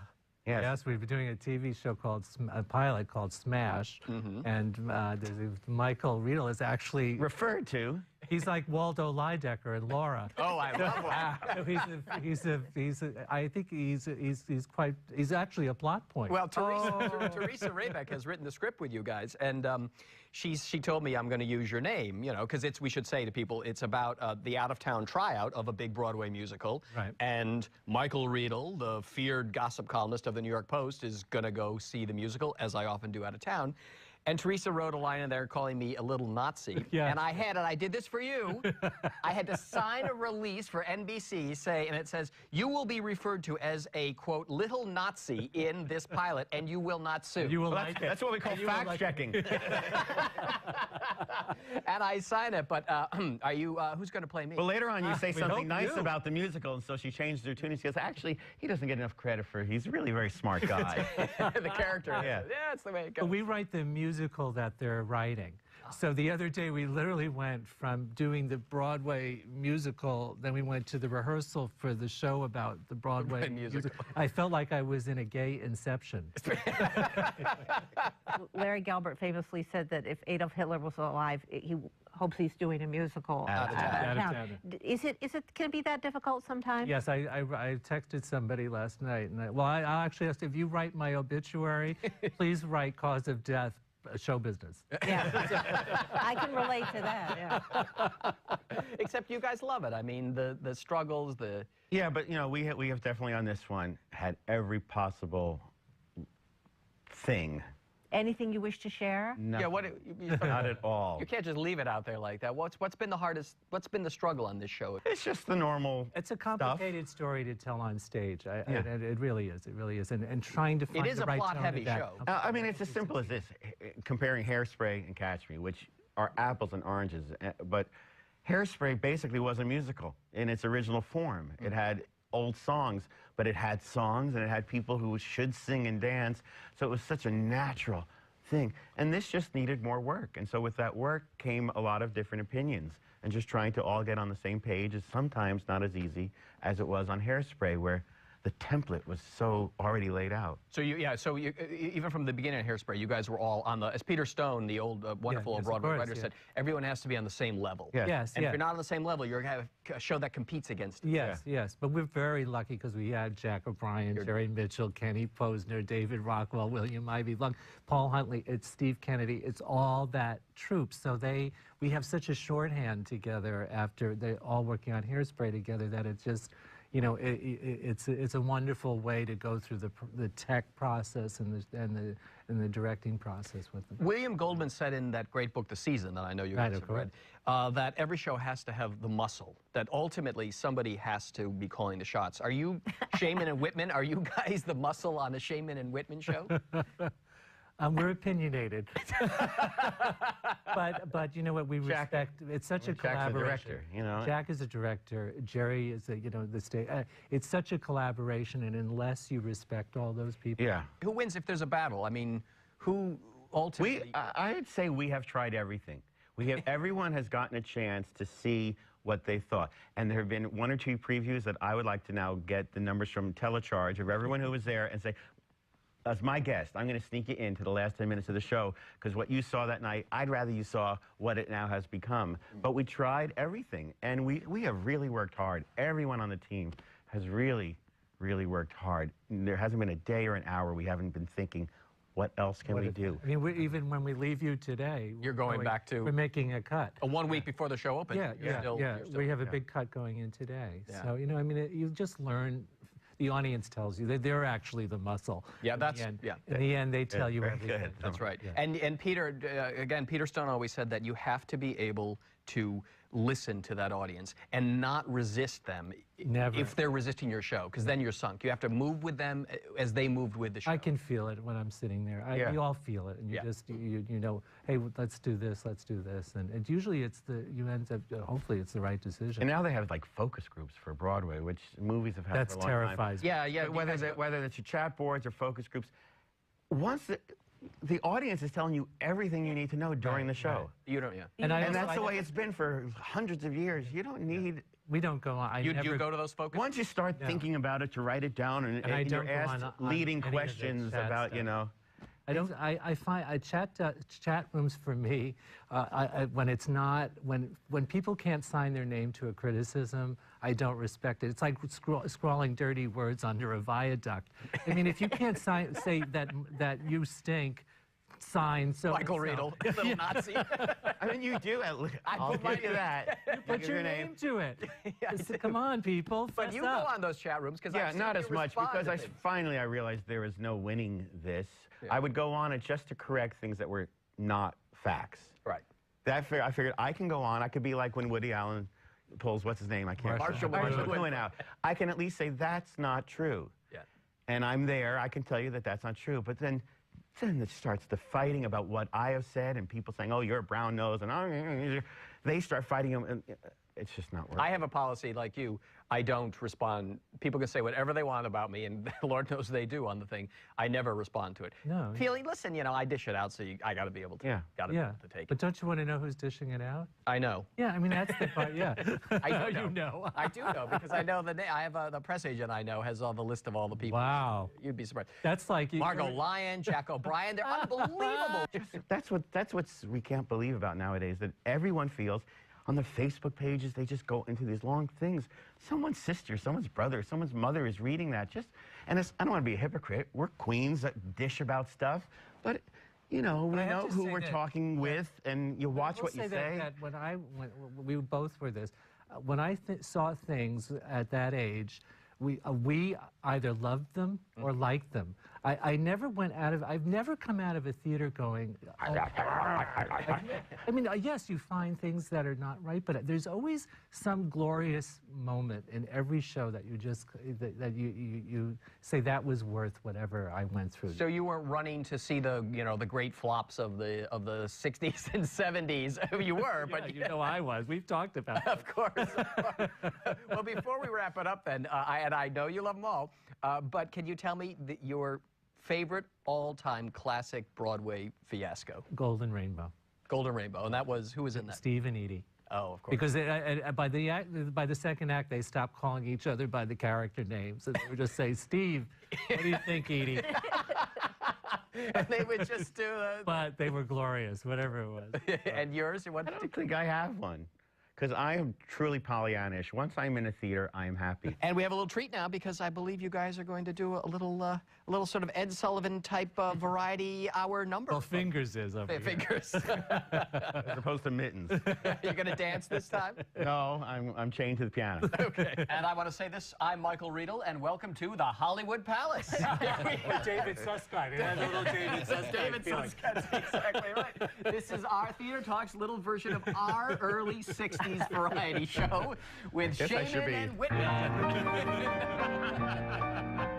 We have to write a Theater Talk theme, I think. So There you go, there you go. Pick a little, talk a little, pick a little, talk a little, tick, tick, tick, talk a little, pick a little more. Fabulous. All right, we have a treat now because we're going to hear a song from Catch Me If You Can, and you want to set it up for us, Mark? Well, this is one of those moments like in Hairspray when there was the line, "Mama, welcome to the 60s." That just, we were like, that's a song. So in Catch Me If You Can, there's this great fable that Jeff Nathanson, the screenwriter, created that Chris Walken, as the father, tells.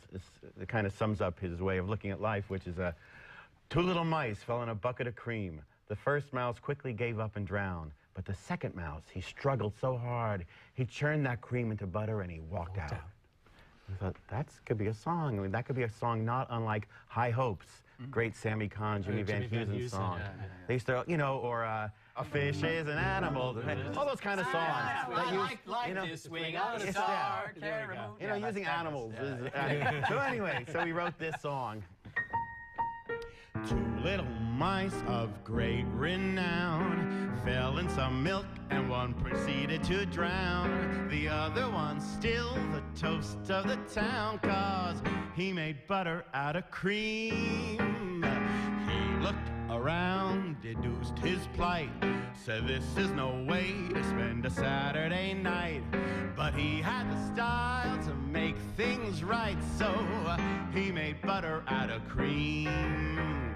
He kicked his legs up, he tossed and turned, so not to end up a ghost. He did the hokey pokey till the cream was churned, and baby, he walked right out and buttered his toast.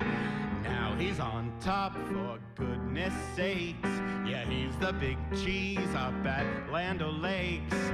He's living proof that pop, all it takes is a scheme. So if you land in the gutter, just make butter out of cream. So if lemons clog your sink up, don't just stand around and scream.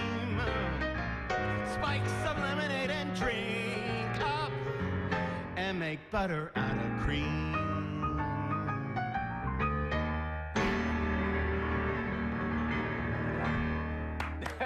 I like that tempo. We should try that tempo tonight. Yes.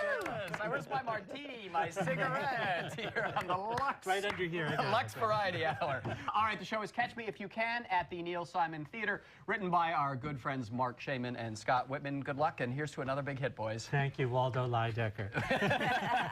Thank you, and good night from Peter. Thank you, guys. So we got us two and life's a bits. The bug and mouse at the end of their wits. They knew the key to life was that it's what you dream. So if lemons clog your sink up, don't just stand around and scream.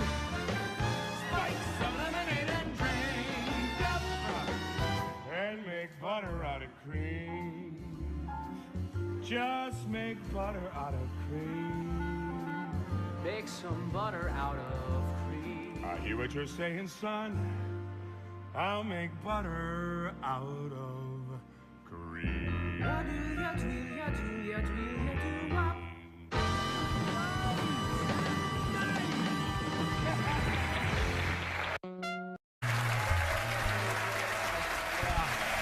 Thank you. Thank you. Wow, I may need a cocktail. Our next guest star in a dynamic new Broadway musical currently playing at the Neil Simon Theater. Please welcome Tony Award winner Norbert Leo Butz and the cast of Catch Me If You Can.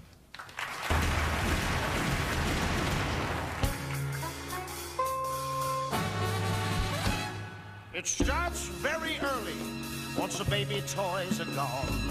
A kid on the playground has to choose what side he's on. It's the bullies or the good guys, boy, there ain't no middle ground. Though hoodlums try to blur the line and to twist the truth around, then they call themselves a winner, but they're self-deceiving fools. Cause the game ain't worth winning if you're breaking all the rules. Don't break the rules, or else we're living in the wild, wild west. Don't break the rules. God's keeping score. You don't want to fail that test. Don't break the rules, or you thumb your nose at the life for which I strive. But those rules, those laws keep us alive. Well, it started back with Moses when he led around the Jews. And climbed way up that mountain to pick up God's daily news. Well, he slept up on Mount Sinai, cried, and begged on their behalf. He almost dropped those tablets when he saw that golden calf. Now we teach the 10 Commandments every Sunday in our schools. Cause the game ain't worth winning if you're breaking all the rules. I guess the Constitution, boys, to some is too complex. They think our founding fathers fought so they could forge some checks. They see themselves as Robin Hood, stealing from the rich. Don't you know they're not paying back? The things they take will pay back is a bitch. Cause the world ain't Sherwood Forest. You can't give away those jewels. And the game ain't worth winning if you're breaking all the rules. Come on. Don't break the rules, or else we're living in a wild, wild west. Don't break the rules. God's keeping scout. You don't want to fail that test. Don't break the rules. You thumb your nose at the life for which I strive. But those rules, those laws keep us alive. Us alive. When you steal somebody's money, screw his daughter or his wife, you don't think of repercussions as you tap dance through your life. Though you smile like you're a hero, you're an outlaw. But the odds are in my favor, man. One day I'll catch you. You'll sneak into a movie when a red light sells some pot. It's all the same to me. You're either guilty or you're not. And we all did what we wanted every time we felt the urge. Be. It's already on the verge. Cause it's laws that keep us human. Cause without them we're just mules. And the game ain't worth the win. I say the game ain't worth the win. No, the game ain't worth the win.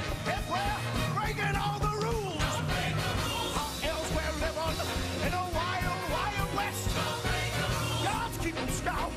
You don't want to fail that test. Don't break the rules. You thumb your nose and the life for which I strive. But those rules, those laws, those rules, those laws, baby, keep us alive.